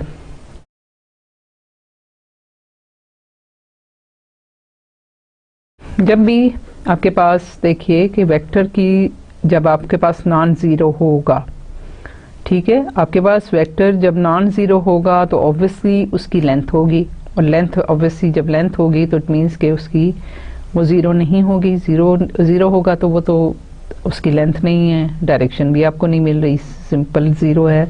सो कोई भी वेक्टर जो नॉन ज़ीरो है उसकी लेंथ जो है वो भी नॉन ज़ीरो होगी। तो फिर हम जो है उसको डिवाइड कर सकते हैं, किसी भी वेक्टर को उसकी लेंथ से डिवाइड कर सकते हैं। This is the unit vector, क्योंकि देखिए इसमें जो है ये आपका वेक्टर है, इसके साथ कंपोनेंट्स हैं, फॉर्म में है, उसकी मैग्नीट्यूड से जब आपने उसको डिवाइड कर दिया तो पीछे तो डायरेक्शन रह गई। तो हमने जब वेक्टर को उसकी मैग्नीट्यूड से डिवाइड किया तो वेक्टर क्या होता है, वेक्टर होता है मैग्नीट्यूड और उसकी डायरेक्शन, ठीक है। तो अब मैग्नीट्यूड जब हमने डिवाइड कर दिया तो हमारे पास सिर्फ और सिर्फ डायरेक्शन रह गई, तो वो डायरेक्शन जो है वो यूनिट वेक्टर है in the direction of v, ठीक है। तो ये जो डायरेक्शन है of the non zero vector v, हम इसको कहते हैं कि ये आपके जो है यूनिट वेक्टर है और इसको डायरेक्शन है आपकी v की। Any non zero vector v can be expressed in terms of its two important features, ठीक है, कि दो इसके इम्पॉर्टेंट फीचर हैं। कोई भी वेक्टर है नॉन ज़ीरो है, एक तो हम उसकी मैग्नीट्यूड है या लेंथ है, मैग्नीट्यूड और लेंथ एक ही बात है, हम इसको कभी लेंथ कहते हैं कभी मैग्नीट्यूड की बात करते हैं। सो ये वेक्टर की लेंथ है, क्योंकि वेक्टर जो है वो हमेशा एक स्ट्रेट लाइन की शेप में ही होगा और जो उसकी डायरेक्शन को शो कर रहा होगा। सो उसकी हम लेंथ की बात करते हैं, चाहे वो फोर्स है, चाहे वो डिस्प्लेसमेंट है या कुछ भी है, वेक्टर है तो हम उसको नॉर्मली लेंथ की बात ही करेंगे। अदरवाइज वो उसकी वैसे मैग्नीट्यूड भी होती है कि कितनी फोर्स अप्लाई हो रही है। So that is the same thing. So length एक तो उसके लेंथ शो कर रहा है, दूसरा उसकी डायरेक्शन कर रहा है। और अगर हम उसको लिखें, किसी भी वेक्टर को लिखें, तो ये जो है ये उसकी मैग्नीट्यूड दे रहा है और ये उसका यूनिट वेक्टर है। So magnitude multiplied by unit vector will give you a vector, ठीक है। टोटल वेक्टर यही होगा कि मैग्नीट्यूड को जब आप यूनिट वेक्टर से मल्टीप्लाई करेंगे so you will get a vector. तो ये बड़ा एक इम्पॉर्टेंट इसमें रिजल्ट है। अब ये एक एग्जांपल है, find a unit vector u in the direction of the vector from p1 to p2। इसको हम कैसे करेंगे कि हमने यूनिट वेक्टर फाइंड आउट करना है। अभी हमने देखा कि किसी भी वेक्टर का यूनिट वेक्टर जो आप फाइंड आउट करते हैं तो वो क्या होता है कि u यूनिट वेक्टर में अगर उसको लेट अस से कोई u वेक्टर बार कह दूं, ये यूनिट वेक्टर है, तो ये आपका vector divided by the magnitude of the vector, ठीक है, ये यूनिट वेक्टर आपको देगा। अब वेक्टर में क्या है, आपके पास यहाँ से यूनिट वेक्टर जो है वो वेक्टर आपका u जो है वो है p1 टू p2, ये इसकी एरो की डायरेक्शन है, ठीक है। दिस इज इट मीन्स कि ये आपके जो है वो 3 2 0 माइनस 1 0 1, तो ये आपको क्या देता है, this will B 3 minus 1 2 minus 0 0 minus 1, तो ये आपके मिलेगा 2 2 माइनस 1। सो आपका जो वेक्टर u है वो इसके कंपोनेंट्स हैं 2 2 माइनस 1। अब हमने यूनिट वेक्टर फाइंड आउट करना है। पहले हम इसकी मैग्नीट्यूड भी फाइंड आउट कर लें। यू वेक्टर की मैग्नीट्यूड क्या होगी, 2 square plus 2 square plus -1 square और स्क्वायर रूट। ठीक है, ये चीज़ this is equal to 2 multiplied by 2 4 और माइनस का साइन जब स्क्वायर होता है तो प्लस हो जाता है।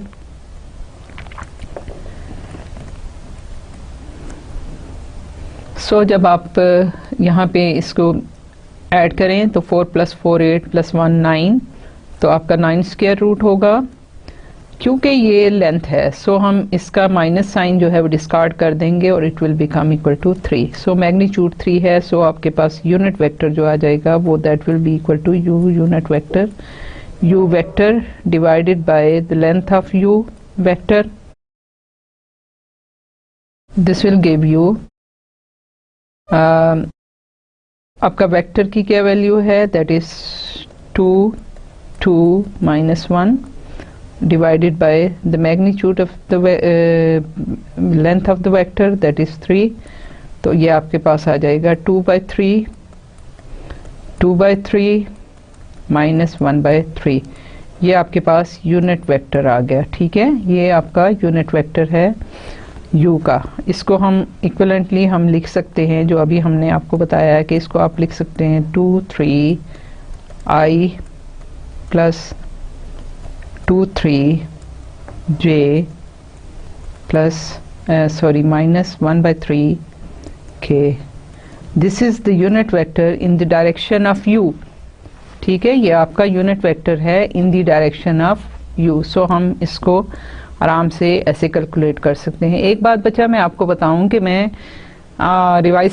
रिपीट कर रही हूं कि हम जो है हमने आपको 3 बुक्स बताई थी। ठीक है, रादर मैंने आपको 4 बुक्स बताई थी, जिसमें से 2 मैंने टेक्स्ट बुक कही थी, 2 मैंने रेफरेंस बुक की बात की थी। तो मैं थॉमस फिनी की बुक को फॉलो कर रही हूँ। तो आपके लिए ये ज़रूरी है कि ये सारे जो चैप्टर्स आप कर रहे हैं, जो सारे आर्टिकल्स कर रहे हैं, उनके तमाम के तमाम आर्ट क्वेश्चन को आप ज़रूर ट्राई करोगे। जब तक आप प्रैक्टिस नहीं करोगे आपको मैथमेटिक्स का जो है वो इतनी अच्छा नहीं समझ आएगा। प्रैक्टिस के लिए तमाम के तमाम आर्ट क्वेश्चंस आप ट्राई करोगे, और उनको इसलिए मैं कह रही हूँ आर्ट क्वेश्चन करने के लिए कि उनके आंसर पीछे गिवन होते हैं।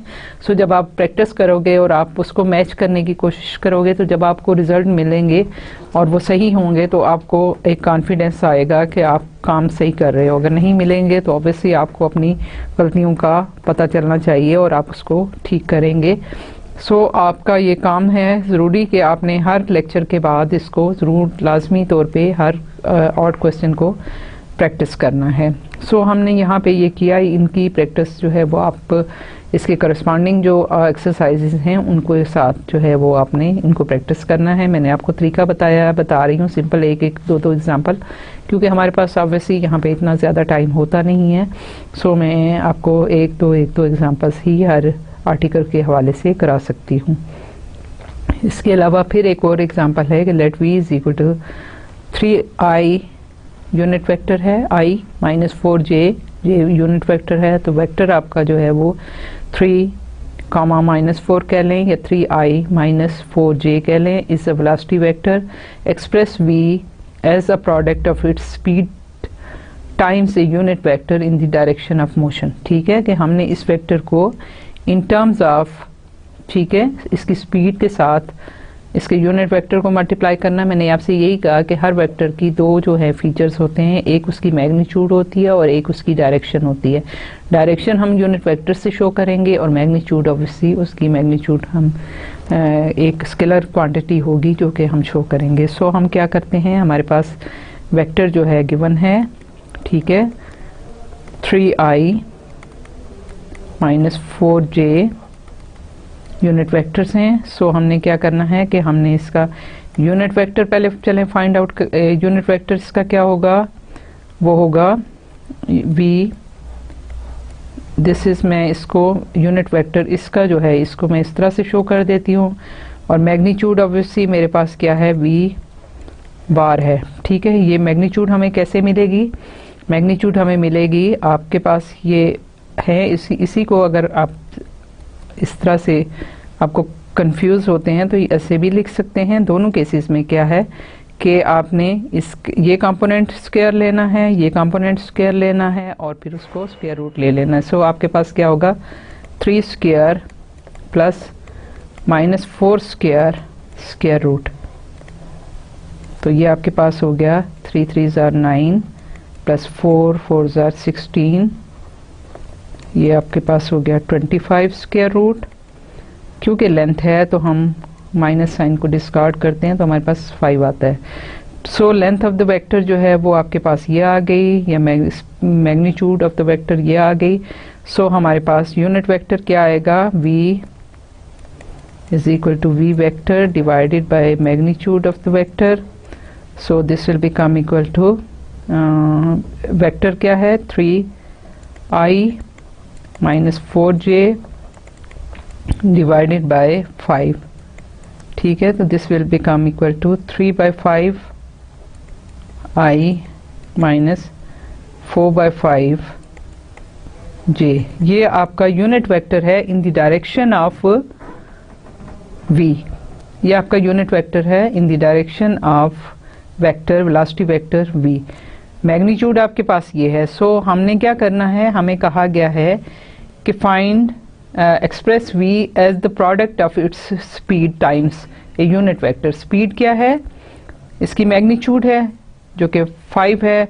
सो हमने v को एक्सप्रेस करना है in terms of magnitude. Magnitude आपके पास है 5 और फिर यूनिट वेक्टर क्या है in terms of 3/5 i minus 4/5 j।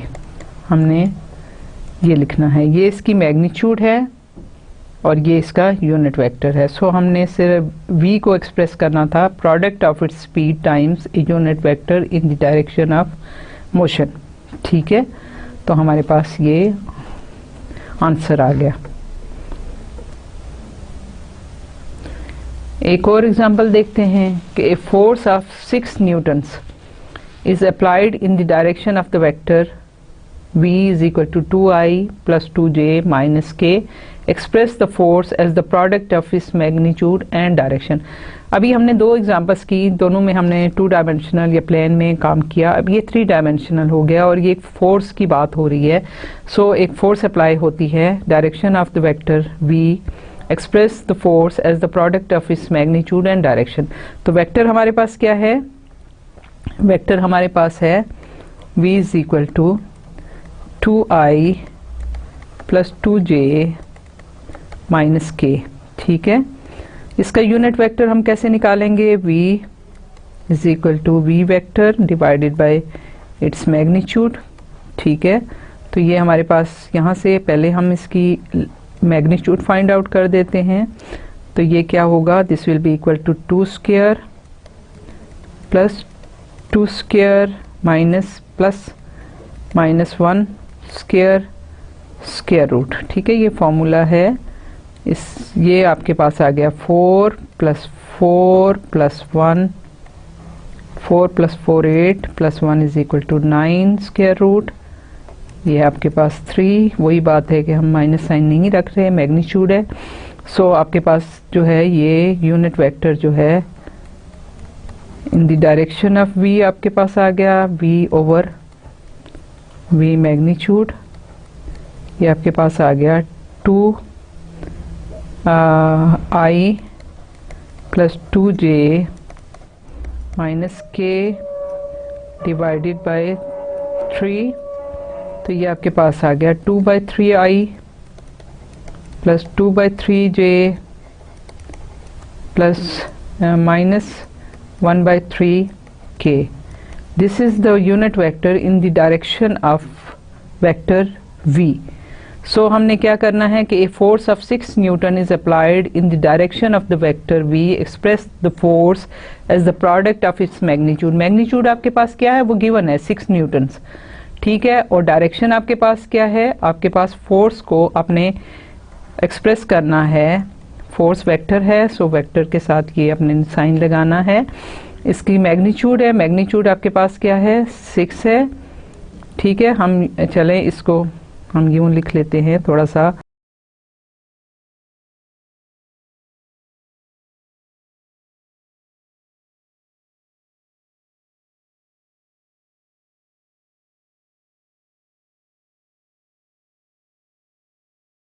Direction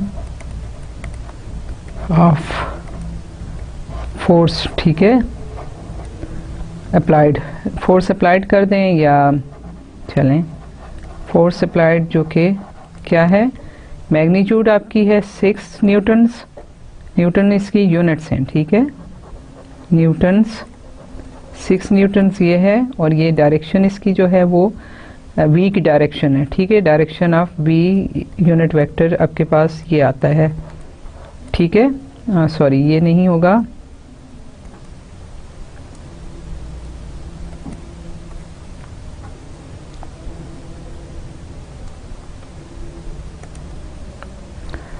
तो ये आपके पास आ जाता है 6 मल्टीप्लाइड बाय, अब ये आ गया 2/3 i plus 2/3 j plus -1/3 k, ये आपके पास this is the product of its magnitude and direction, ठीक है, और ये आपकी जो है फोर्स जो है तो न्यूटन्स में ही रहेगी। हम जब वेक्टर्स की बात करते हैं तो हम किसी भी लाइन सेगमेंट की बात करते हैं, उसके साथ लाइन सेगमेंट के साथ जब कोई डायरेक्शन इन्वॉल्व हो जाती है तो वो वेक्टर होता है। सो हम किसी भी लाइन सेगमेंट का मिड पॉइंट फाइंड आउट कर सकते हैं। आपके पास जो है ये हमने बहुत पुराना किया है, जस्ट टू रिवाइज यू, कि आपने जब 3 डायमेंशनल 2 पॉइंट्स हैं P1 P2, तो आपका मिड पॉइंट जो है वो उनका दोनों को ऐड करके उसके सेंटर में, क्योंकि है तो आप डिवाइडेड बाय 2 करेंगे। सो आपके पास अगर x1 x2 हैं तो ये आपके पास P1 है, ये P2 है, तो इसका जो मिड पॉइंट है वो है x1। करस्पॉन्डिंग एलिमेंट्स को हम ऐड करेंगे, डिवाइडेड बाय 2 करेंगे, तो हाफ जो करेंगे तो आपको ये मिड पॉइंट दे देंगे। तो अगर वेक्टर के हवाले से हम देखें तो क्या है कि हम इसको बड़े आराम से कैलकुलेट उस तरह भी कर सकते हैं कि ये पॉइंट P जो है वो हमारा जो, ये तो एक स्केलर क्वांटिटी थी और स्केलरली हमने पहले फाइंड आउट किया था, लेकिन वेक्टर्स के हवाले से भी ये ट्रू है कि अगर आप इसको ये लेते हैं तो आप इसका जो है इसका हाफ जो है वो आपके पास क्या है, हमने अगर ये इस तरह से लिया तो हेड टू टेल अगर हम मिलाएं तो हमारे पास ये वेक्टर जो P1 है, P1 प्लस OM, ठीक है, यहाँ P1M, अगर मैं इसको यहाँ से आपको करूँ तो क्या है, आपके पास जो है वो OM क्या वेक्टर आता है, OM वेक्टर आता है OP1 प्लस P1M, ठीक है, तो ये आपके पास है OP1 प्लस P1M क्या है, हाफ ऑफ P1 P2, यही है ना। तो इसको हम लिख सकते हैं OP1 plus half of P1 P2 क्या है आपके पास, हमारे पास जो है वो ये वेक्टर जो बनेगा वो बनेगा हमारे पास P2 P1 जो है वो आपके पास जो है वो आएगा OP1 OP2 माइनस OP1, ठीक है। तो जब हमने इसको किया तो आपके पास क्या आया, हाफ OP1, सॉरी इसके ऊपर मैं एरो लगाना भूल गई, sorry, plus half OP2 minus half OP1, ठीक है। तो इन दोनों को आप कंबाइन कर लें तो आपके पास आ जाता है half OP1 plus half OP2, this is half of OP1 plus OP2, और ओरिजिन से आप देखिए तो यह क्या है, हाफ ऑफ, अगर इसके कंपोनेंट्स को आप करें तो आपके पास ये आते हैं x1 x2 sorry y1 c1 ये है, और दूसरा क्या है, इसके हैं x2 y2 z2। Corresponding elements को जो जब आप ऐड करेंगे तो आपके पास आ जाएगा x1 plus x2 y1 plus y2 और Z1 प्लस Z2, ठीक है। तो ये आपके पास जो है, आप देखिए कि एग्जैक्टली वही आपको वैल्यू मिलती है। हाफ को यहाँ से आप अंदर ले जाएं तो आपके पास जो है यहाँ पे ये डिवाइडेड बाय 2 हो जाएगा, ये डिवाइडेड बाय 2, ये डिवाइडेड बाय 2। सो आपने वेक्टर के हवाले से भी ये प्रूव कर दिया कि इसका मिड पॉइंट जो है वो ये है। इससे पहले हमने सिंपली इनके मिड पॉइंट कैलकुलेट किए थे पहले कभी कैलकुलस 1 में, तो ये हमारे ये थे। लेकिन वेक्टर के हवाले से भी आप देखें कि आपका ये मिड पॉइंट यही वैल्यूज देता है। Find the mid point of the line segment joining P1 P2। तो ये तो बहुत सिंपल सी चीज़ है कि आपके पास दो पॉइंट्स हैं, यहाँ पे ओरिजिन है P1, ये P1 है, और कोई वेक्टर भी आप ले लें P2, ठीक है। और अभी मैं तो बहुत ही सिंपल तरीके से आपको कर रही हूँ, लेकिन अदरवाइज आप कोऑर्डिनेट सिस्टम ड्रॉ करके वहाँ से 3 यूनिट्स x एक्सिस पे, -2 यूनिट y एक्सिस पे और z पे, ये आपके xy प्लेन में पॉइंट आएगा। और ये जो है ये 7 यूनिट x में, 7 यूनिट y और 4 यूनिट z में।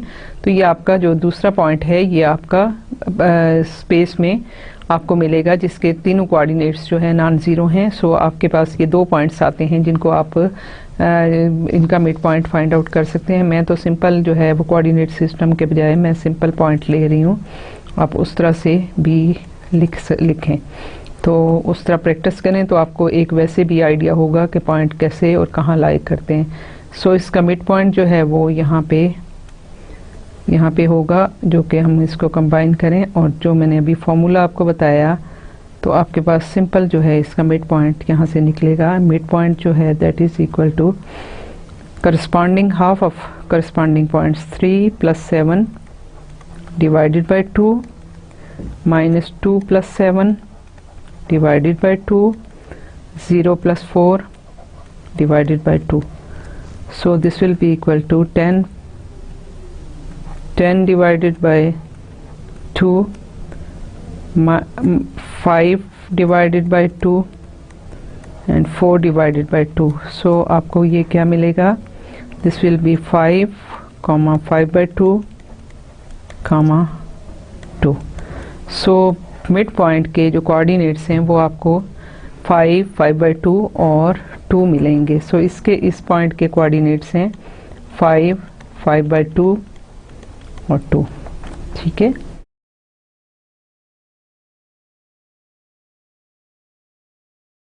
ये क्या था, mid point of the line segment joining.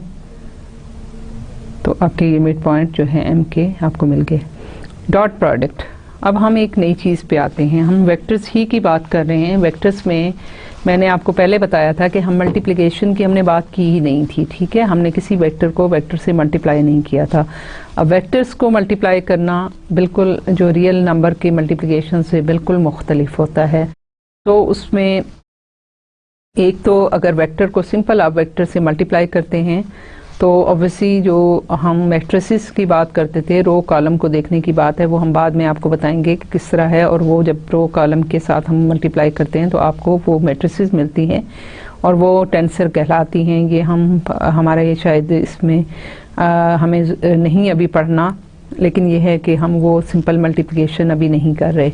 तो बाकी जो रह जाती हैं मल्टीप्लिकेशन, वो दो डिफरेंट मल्टीप्लिकेशंस हैं। एक डॉट प्रोडक्ट कहलाती है, एक क्रॉस प्रोडक्ट कहलाती है।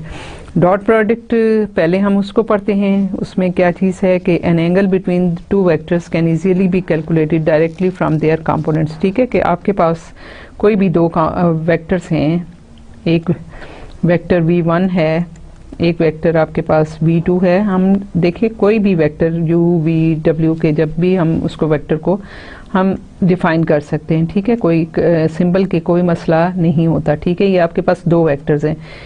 An angle between two vectors can easily B calculate, कोई भी एंगल है थीटा, फ्रॉम देयर कंपोनेंट्स। ठीक है कि आप इसके कंपोनेंट्स आपके पास जो हैं वो गिवन है, इसके कंपोनेंट गिवन है, तो आप उसका एंगल कैलकुलेट कर सकते हैं। कैसे?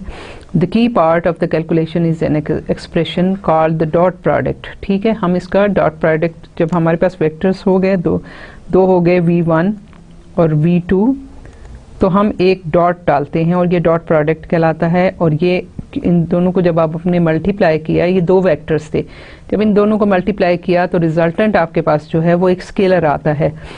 आपका ये अगेन ये वेक्टर नहीं रहेगा, ये एक सिर्फ नंबर रह जाएगा। So the dot products are also called inner और स्केलर प्रोडक्ट्स। ठीक है, ये इनको हम डॉट प्रोडक्ट भी कहते हैं, इनर प्रोडक्ट भी कहलाता है, स्केलर प्रोडक्ट भी कहलाता है, क्योंकि ये प्रोडक्ट जो है वो स्केलर होता है, वेक्टर नहीं होता। जब आप डॉट प्रोडक्ट की बात करोगे तो आपको स्केलर मिलेगा, क्रॉस प्रोडक्ट हम बाद में करेंगे इसके बाद, तो वो आप देखोगे कि वो आपको क्रॉस प्रोडक्ट जो है वो अगेन वेक्टर ही देता है।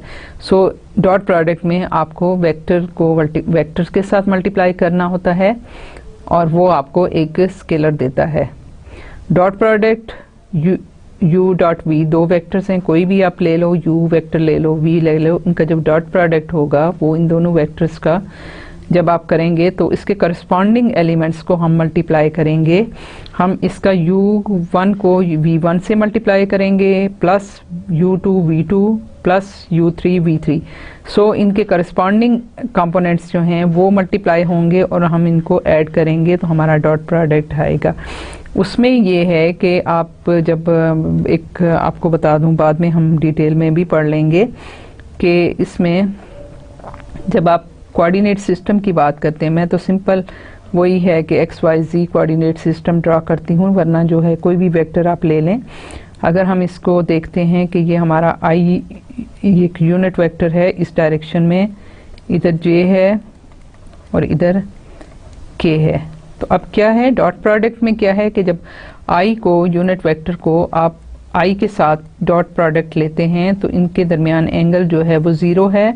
सो हम इसको आई इसकी लेंथ, दूसरा आई है उसकी लेंथ और कॉज ऑफ थीटा कर रहे हैं। अब क्योंकि आई और आई जो है सेम है, इसके दरमियान एंगल जो है वो ज़ीरो का है, so it will become equal to 1।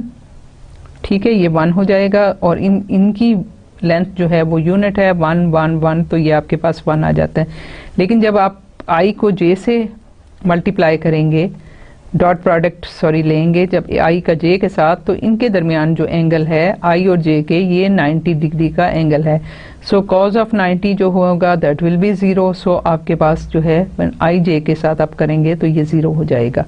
सो इस तरह से हम इनके, और इसकी वजह ये है कि हम जब इनको आपस में मल्टीप्लाई कर रहे हैं तो u1 को मल्टीप्लाई करेंगे v1 के साथ तो i डॉट आई आएगा, क्योंकि ये तो मैग्नीट्यूड्स हैं, इनका तो डॉट प्रोडक्ट नहीं होता, लेकिन इनके साथ जो यूनिट वेक्टर्स हैं उनका डॉट प्रोडक्ट होगा और ये आपको जो है वो देगा, जो है वो इसकी वैल्यू ये देगा। मैंने आपको ये बता दिया, आप इसको एज अ एक्सरसाइज करके देखिएगा। अगर नहीं समझ आती तो फिर इंशाल्लाह ताला हम किसी टाइम पे ये देखेंगे कि आपके पास जो है u वेक्टर है, मैं यहाँ लिख देती हूँ।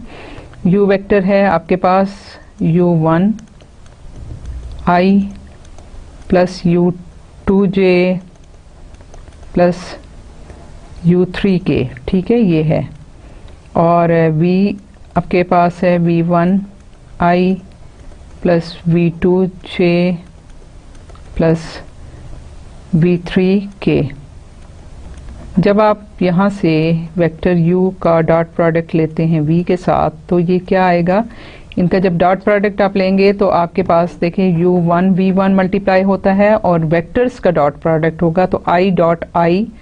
ठीक है, ये आपके पास आएगा, तो आपके पास i डॉट i मैंने आपको बताया कि इसकी वैल्यू 1 है। सो आपके पास u1 v1 आ जाएगा। जब आप u1 i को मल्टीप्लाई करेंगे v2j से तो आपके पास u1 v2 हो जाएगा और i डॉट j हो जाएगा। i डॉट j जो है वो आपका cos पाई बाई 2 है, सो ये 0 हो जाएगा। इसी तरह से जब u1 को v3 के साथ मल्टीप्लाई करेंगे तो i dot k again 90 degree का एंगल है दरमियान में, सो ये भी 0 हो जाएगा। इसी तरह से जब आप u2 को ये मल्टीप्लाई करेंगे इसके साथ तो j डॉट i अगेन 90 का एंगल है इनके दरमियान, सो ये 0 हो जाएगा और j डॉट j आपके पास सिर्फ यही बचेगा। सो आपके पास पहला ये आ गया था, दूसरा जो है वो कंपोनेंट ये नॉन ज़ीरो आ गया, और जब इसको u2 को u3 के तो j और k के दरमियान अगेन एंगल 90 डिग्री का है, so it will also vanish. फिर V3 को जब I के साथ करेंगे तो 0 हो जाएगा, J के साथ करेंगे तो 0 होगा, और K का K के साथ क्योंकि एंगल 0 है तो आपका U3 V3 का कंपोनेंट बचेगा। सो आपके पास डॉट प्रोडक्ट में सिर्फ वो जो हैं करस्पॉन्डिंग एलिमेंट्स को जब आप मल्टीप्लाई करते हैं तो वही नॉन ज़ीरो होते हैं, बाकी सारे के सारे कंपोनेंट ज़ीरो हो जाते हैं। सो ये हमारे पास जो है डॉट प्रोडक्ट का U और V दो कंपोनेंट्स का डॉट प्रोडक्ट हमारे पास ये आता है। Angle between vectors when two non-zero vectors u v are placed so that their initial point coincides, कि आपके पास जो है वो एक वेक्टर u है और इनके इनिशियल पॉइंट को कोइंसाइड कर रहे हैं, तो हम दूसरा वेक्टर ये v ले लेते हैं। ठीक है, इस तरह से लें। They form an angle theta of measure. ठीक है, आपके पास कोई भी दो वेक्टर्स हैं u और v, तो क्या है कि इनका दरमियान में जो एंगल है वो थीटा है। ये क्या है, ये ज़ीरो भी हो सकता है जब ये दोनों पैरेलल हों। ठीक है, दोनों जब पैरेलल होंगे तो एंगल इनके दरमियान ज़ीरो हो जाएगा जब ये दोनों वेक्टर कोइंसाइड करेंगे, और अगर ये एक दूसरे के अपोजिट होंगे तो ये एंगल जो है टोटल पाई होगा। सो ये दोनों का एंगल जो है वो 0 से लेके पाई के दरमियान वेरी करेगा जो एंगल है दोनों वेक्टर्स का। If the vector do not lie along the same line the angle is measured in the plane containing both of them. ठीक है, तो आपकी ये जो प्लेन है इस प्लेन में आपका एंगल मेजर होगा अगर दोनों कोइंसाइड नहीं कर रहे। ठीक है, if they do lie along the same line the angle between them is 0 and they point in the same direction obviously. और अगर एंगल उनके दरमियान पाई का है इफ दे पॉइंट, तो फिर उनकी दोनों की डायरेक्शन एक दूसरे से अपोजिट होगी। The angle theta is the angle between u and v। Then dot product क्या लेना है हमने, u dot v is equal to magnitude of u magnitude of v and angle. आप इसको देखिए कि आपके पास क्या है कि आपके पास ये इसका एंगल अगर हम लेते हैं तो ये हमारे पास कॉस ऑफ थीटा आता है, ये आपका कोसाइन फॉर्मूले से आपको ये मिलता है। सो इनकी मैग्नीट्यूड क्या है, मैग्नीट्यूड इन दोनों की हो गई, और इनका डॉट प्रोडक्ट हमारे पास क्योंकि ये एक स्केलर क्वांटिटी है तो आप इसके एंगल दरमियान में मल्टीप्लाई करेंगे तो आपको इनका डॉट प्रोडक्ट मिलेगा। अगर ये दोनों वेक्टर्स ऑब्वियसली परपेंडिकुलर हैं तो फिर मैं आपको बताऊंगी कि क्योंकि ये जब दोनों वेक्टर्स एक दूसरे से परपेंडिकुलर हैं ऑर्थोगोनल वेक्टर्स कहलाते हैं, cos π/2 जो है वो 0 हो जाएगा, तो u डॉट v जो है वो आपका 0 हो जाएगा। और अगर ये पैरेलल हैं तो मैग्नीट्यूड के बराबर हो जाएगा। सो हमने अभी देखा कि इनकी जो है वो करस्पॉन्डिंग जो है वो कंपोनेंट्स हमारे पास आते हैं। So the angle between two vectors, the angle theta between two non zero vectors u and v is given by, हमने ये देखा u dot v is equal to magnitude of u magnitude of v और cos theta. तो cos theta जो है वो है u dot v divided by magnitude of u divided by magnitude of v, और u डॉट v अभी हमने देखा कि क्या बात आता है, u1 v1 u2 v2 u3 v3 और ये मैग्नीट्यूड। तो हमने cos का इन्वर्स ले लिया तो हमारे पास थीटा की जो वैल्यू आई है वो ये आती है, और ये जो चीज़ है this is u dot v, हम इसको इस तरह भी लिख सकते हैं और इस तरह भी लिख सकते हैं।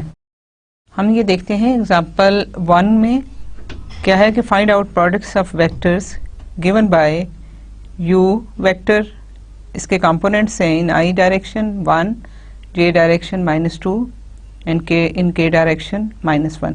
इसी तरह से v वेक्टर है जिसके कंपोनेंट्स इन i डायरेक्शन जो है -6 है, j डायरेक्शन में 2 है और k डायरेक्शन में -3 है।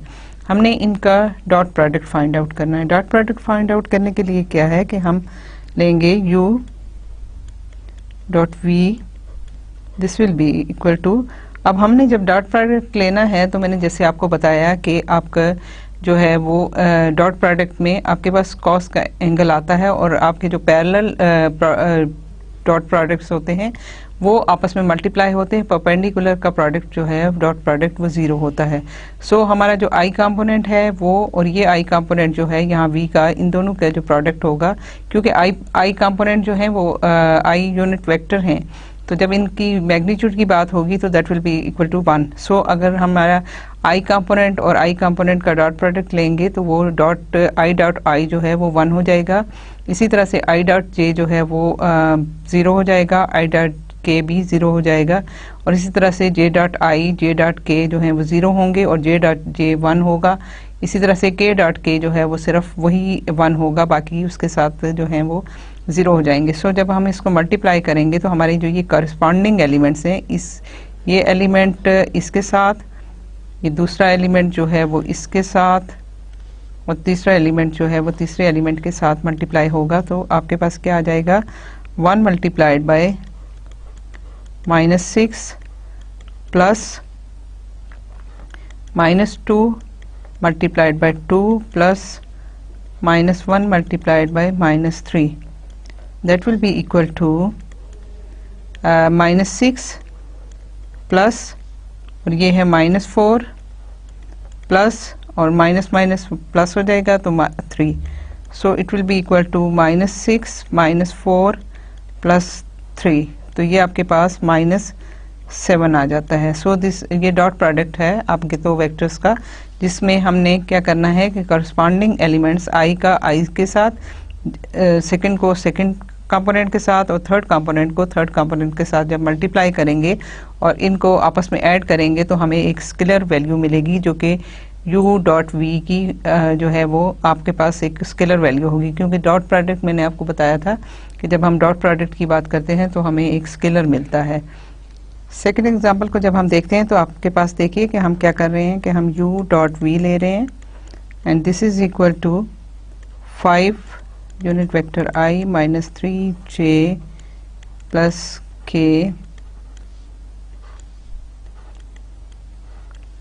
Minus 3i plus 4j minus 3k। जब हमने इनका डॉट प्रोडक्ट लिया तो आप देखिए कि u वेक्टर का जो फर्स्ट कंपोनेंट है इसको हम v वेक्टर के कंपोनेंट्स के साथ पहले मल्टीप्लाई कर लेते हैं। तो क्योंकि 5 और -3 ये स्केलर हैं, हमारे पास यूनिट वेक्टर्स हैं i, j और k, तो हमारे जो है डॉट प्रोडक्ट है वो वेक्टर्स के दरमियान होता है। सो हम इसको लिखेंगे 5 multiplied by -3 i dot i,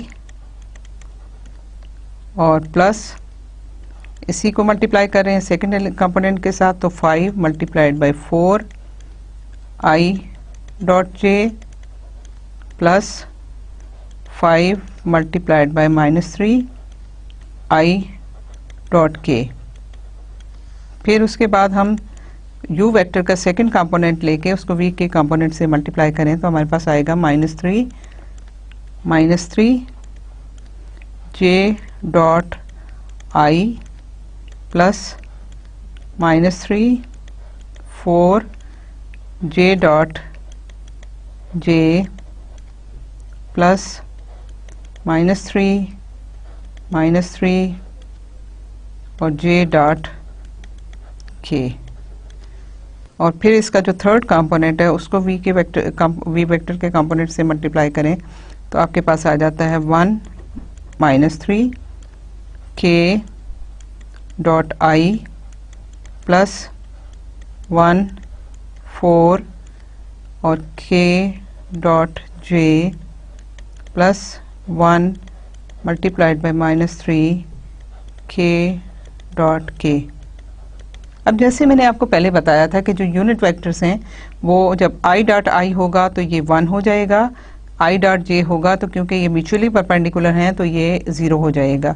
इसी तरह से आपके पास i डॉट k भी म्यूचुअली परपेंडिकुलर हैं, ये भी 0 हो जाएंगे, j डॉट i भी उसी तरह 0 हो जाएगा, j डॉट j अब ये 1 होगा। इसी तरह j डॉट k 0 है, k डॉट i 0 है, k डॉट j 0 है, और इसी तरह से k डॉट k जो है वो 1 है।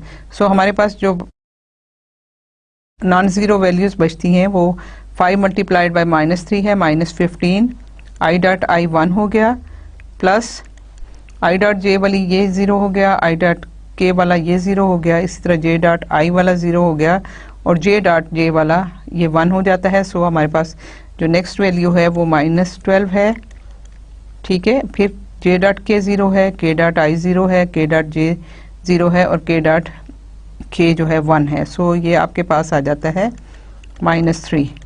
सो हमारे पास ये है -15, -12, -3। सो ये आपके पास -30 जो है वो वैल्यू आपके पास जो है वो सेकंड एग्जांपल की आपके पास आ जाती है। सो the dot product of u dot v जो b एग्जांपल है, b का इसका पार्ट है, उसमें आपके पास वैल्यू जो है -30 आ जाती है।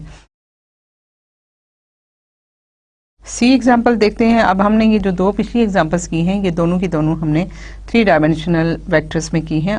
ये जो है ये आपके पास 2 डायमेंशनल है। सो इसको जब हम देखेंगे तो फिर अगेन है तो वही कि हम इसके करस्पॉन्डिंग एलिमेंट्स को जो है इनका डॉट प्रोडक्ट लेंगे। ठीक है, तो ये आपके पास आ गया है -3, 2 डॉट 2, -3। हम इनको मल्टीप्लाई करेंगे, फर्स्ट कंपोनेंट को फर्स्ट कंपोनेंट के साथ, सेकंड कंपोनेंट को सेकंड कंपोनेंट के साथ। अदरवाइज अगर फर्स्ट कंपोनेंट के को सेकंड के साथ मल्टीप्लाई करें और सेकंड को फर्स्ट के साथ करें तो वो उसका डॉट प्रोडक्ट हमारे पास 0 आता है, क्योंकि वो यूनिट वेक्टर म्यूचुअली परपेंडिकुलर हैं। सो हमारे पास क्या वैल्यू आएगी? हमारे पास आएगी -3 मल्टीप्लाइड बाय 2। इसके दरमियान में साइन जो है वो प्लस का होगा और ये होगा 2 और मल्टीप्लाइड बाय -3। सो ये आपके पास आ जाता है -6 और ये आपके पास आ जाता है -12। सो हमारे पास जो है थर्ड में u डॉट v की वैल्यू जो है वो -12 आ गई है। Find the angle between u and v।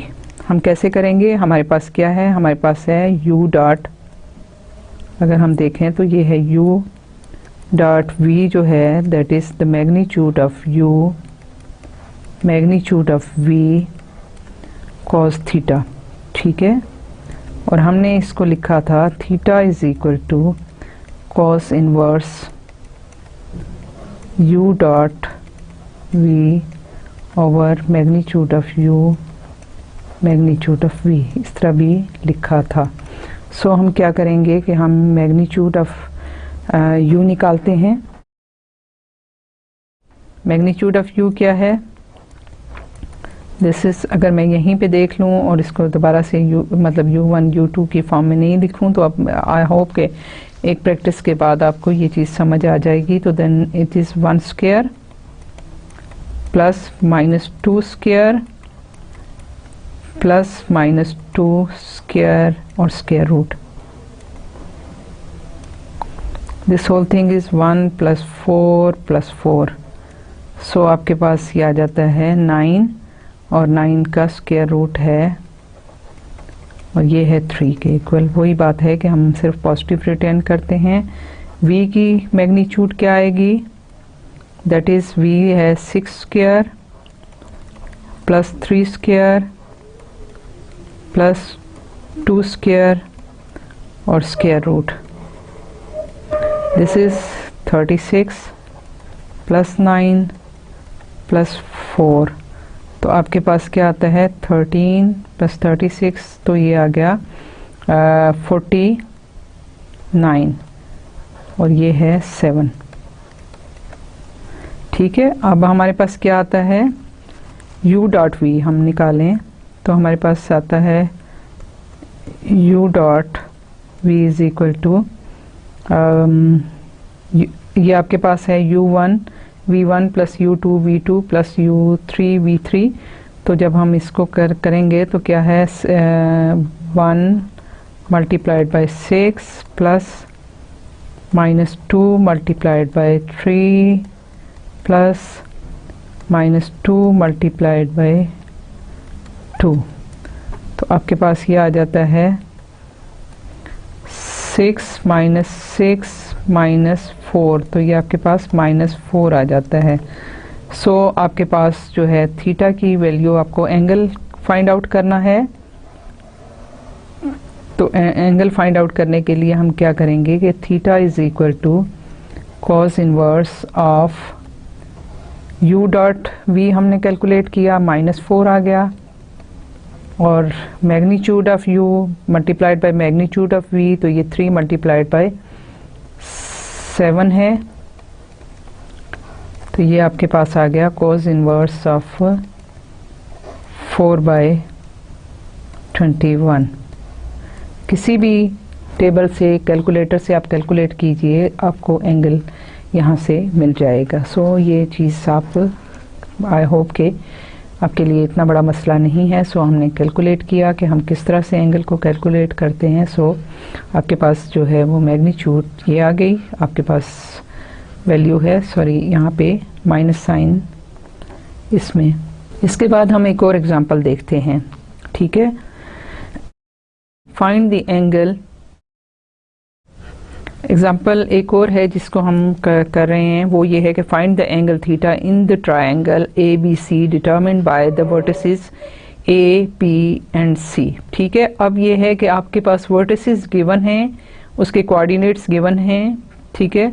तो आपको एंगल फाइंड आउट करना है in the triangle A B C, ठीक है। आपका ये वाला एंगल जो है आपको फाइंड आउट करना है। तो एंगल फाइंड आउट करने के लिए अभी हमने जो इनर प्रोडक्ट की बात की, तो अगर हम लें वेक्टर सी ए और सी बी, तो इसके दरमियान का जो एंगल है, हम इसका डॉट प्रोडक्ट लेंगे सी ए का dot product with C B, तो हमें इसके दरमियान जो है एंगल थीटा वो हमें मिल जाएगा। सो हम क्या करते हैं कि हम इसका पहले तो हम फाइंड आउट करेंगे सी ए। तो इस एंगल के लिए जो हमने अभी तक डॉट प्रोडक्ट से लर्न किया है वो ये है कि हमारे पास ये वेक्टर है सी ए और सी बी, इसके दरमियान का हमें एंगल फाइंड आउट करना है। सो पहले मुझे इसका vector C A find out करना है from the point C to A, और फिर सी बी फाइंड आउट करना है, और फिर मैं इसका एंगल फाइंड आउट करूँगी। सो मेरे पास जो है वो, मैं इसको दोबारा से थोड़ा सा ड्रा कर लूँ ताकि मेरी इस स्लाइड पे मुझे नज़र आ सके। हम ये ट्रायंगल ड्रॉ करते हैं कि वो आपके वर्टिसेस हैं, एक ये है आपकी ट्रायंगल है,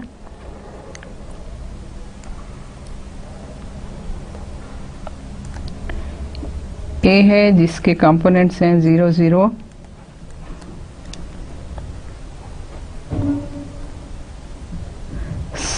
सी है 5 2 और बी है 3 5, सी है 5 2 और बी है 3 5।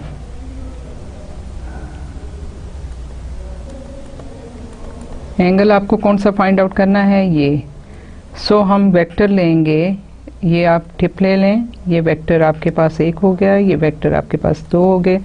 तो हमारे पास पहले तो हमें सी ए वेक्टर लेना है, फिर उसके अलावा सी बी वेक्टर लेना है, और फिर जो है लेट अस से कि ये हमारे पास वेक्टर यू आता है, ये वेक्टर आपके पास वी आता है। सो हमारे पास सी ए वेक्टर होगा यू और ये होगा हमारे पास वी वेक्टर, ठीक है। तो u वेक्टर आपके पास क्या है, आपके पास करस्पॉन्डिंग पॉइंट लें तो आपके पास 0 -5 0 -2, और इसी तरह से आपके पास ये आपके पास आ गया -5 -2, और v वेक्टर जो है वो आपका सी बी है, तो b के हैं 3 -5 5 -2 -2 और 3 कंपोनेंट्स इसके हैं। अब हमने एंगल फाइंड आउट करना है, और इसके लिए क्या है, u डॉट v जो है वो that is equal to magnitude of u magnitude of v cos theta. हमारी रिक्वायरमेंट क्या है, हमने रिक्वायरमेंट है हमारी कि find the angle in the triangle, ठीक है। तो हमने एंगल फाइंड आउट करना है। सो आपके पास जो है अगेन थीटा क्या आ जाएगा, that will be cause inverse of u dot v divided by magnitude of u magnitude of v। So u dot v हमारे पास जो है, हम यहाँ से कैलकुलेट करते हैं, u डॉट v जो है वो आपके पास आ गया -5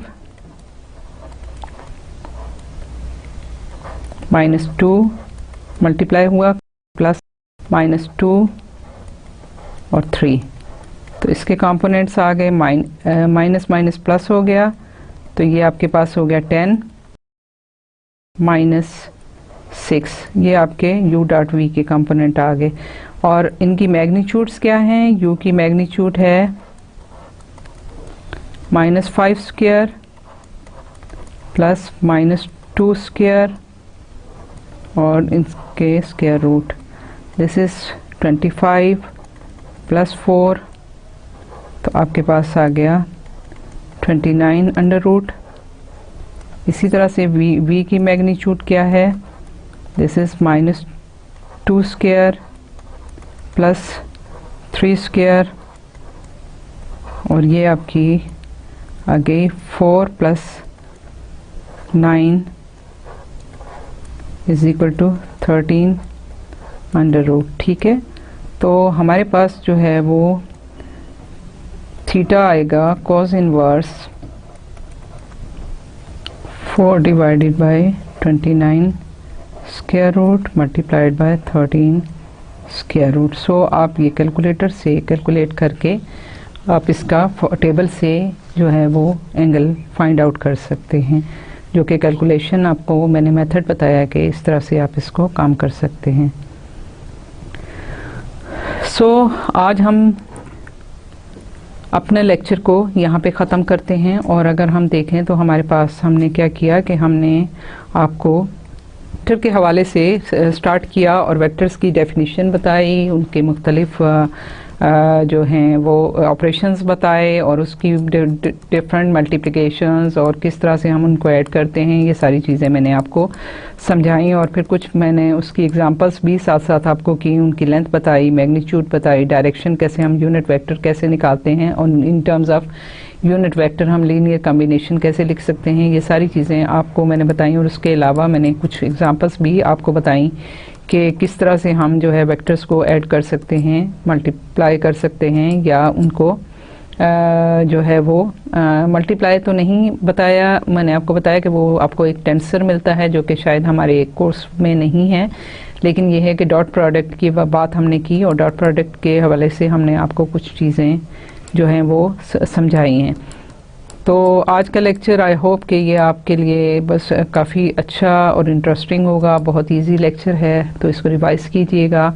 और फिर मैं दोबारा से ये रिपीट करूँगी कि थॉमस फिनी की बुक आप कैलकुलस की लें और उसके जो भी ऑड क्वेश्चंस हैं उनको आप ट्राई करें और उसकी आप प्रैक्टिस करें। अदरवाइज़ जो है वो मुश्किल हो जाता है कि हम उसको जो है ना वो समझ पाएँ। जब तक मैथमेटिक्स में आप प्रैक्टिस नहीं करेंगे, आप रटा नहीं लगाएं, लेकिन आप अंडरस्टैंडिंग के साथ करें और उनको प्रैक्टिस करें।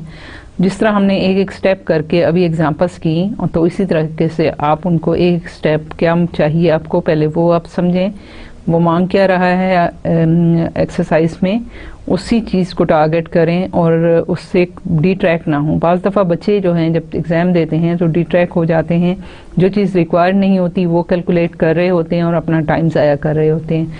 सो आपको पहले समझना चाहिए कि आपकी रिक्वायरमेंट क्या है, आपको क्या चीज़ फाइंड आउट करनी है और उसको टारगेट करें और उसी डायरेक्शन में मूव करें। जैसे यहाँ से हमने फ़र्ज़ करें अगर लाहौर जाना है, तो अगर हम डी ट्रैक हो जाते हैं और हम रूट ले लेते हैं पेशावर का, तो ऑब्वियसली हम कभी लाहौर नहीं पहुंच पाएंगे और अगर लाहौर पहुंचेंगे भी तो बहुत लेट हो जाएंगे।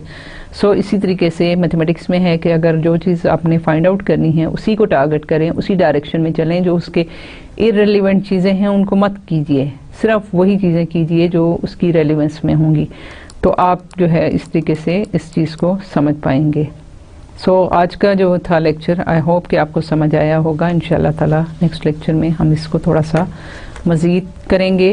ठीक है, डॉट प्रोडक्ट के हवाले से भी कुछ चीज़ें अभी रहती हैं, प्लस क्रॉस प्रोडक्ट की बात भी हम करेंगे और फिर हम उससे आगे बढ़ेंगे। थैंक यू सो मच बच्चा, अल्लाह मियाँ खुश रखे और कीप इट अप। और इंशाल्लाह आई होप कि आप बहुत अच्छे नंबरों से पास हो गए। बस थोड़ी सी मेहनत चाहिए होती है, थोड़ा सा रिवाइज करने की बात होती है। Thank you so much.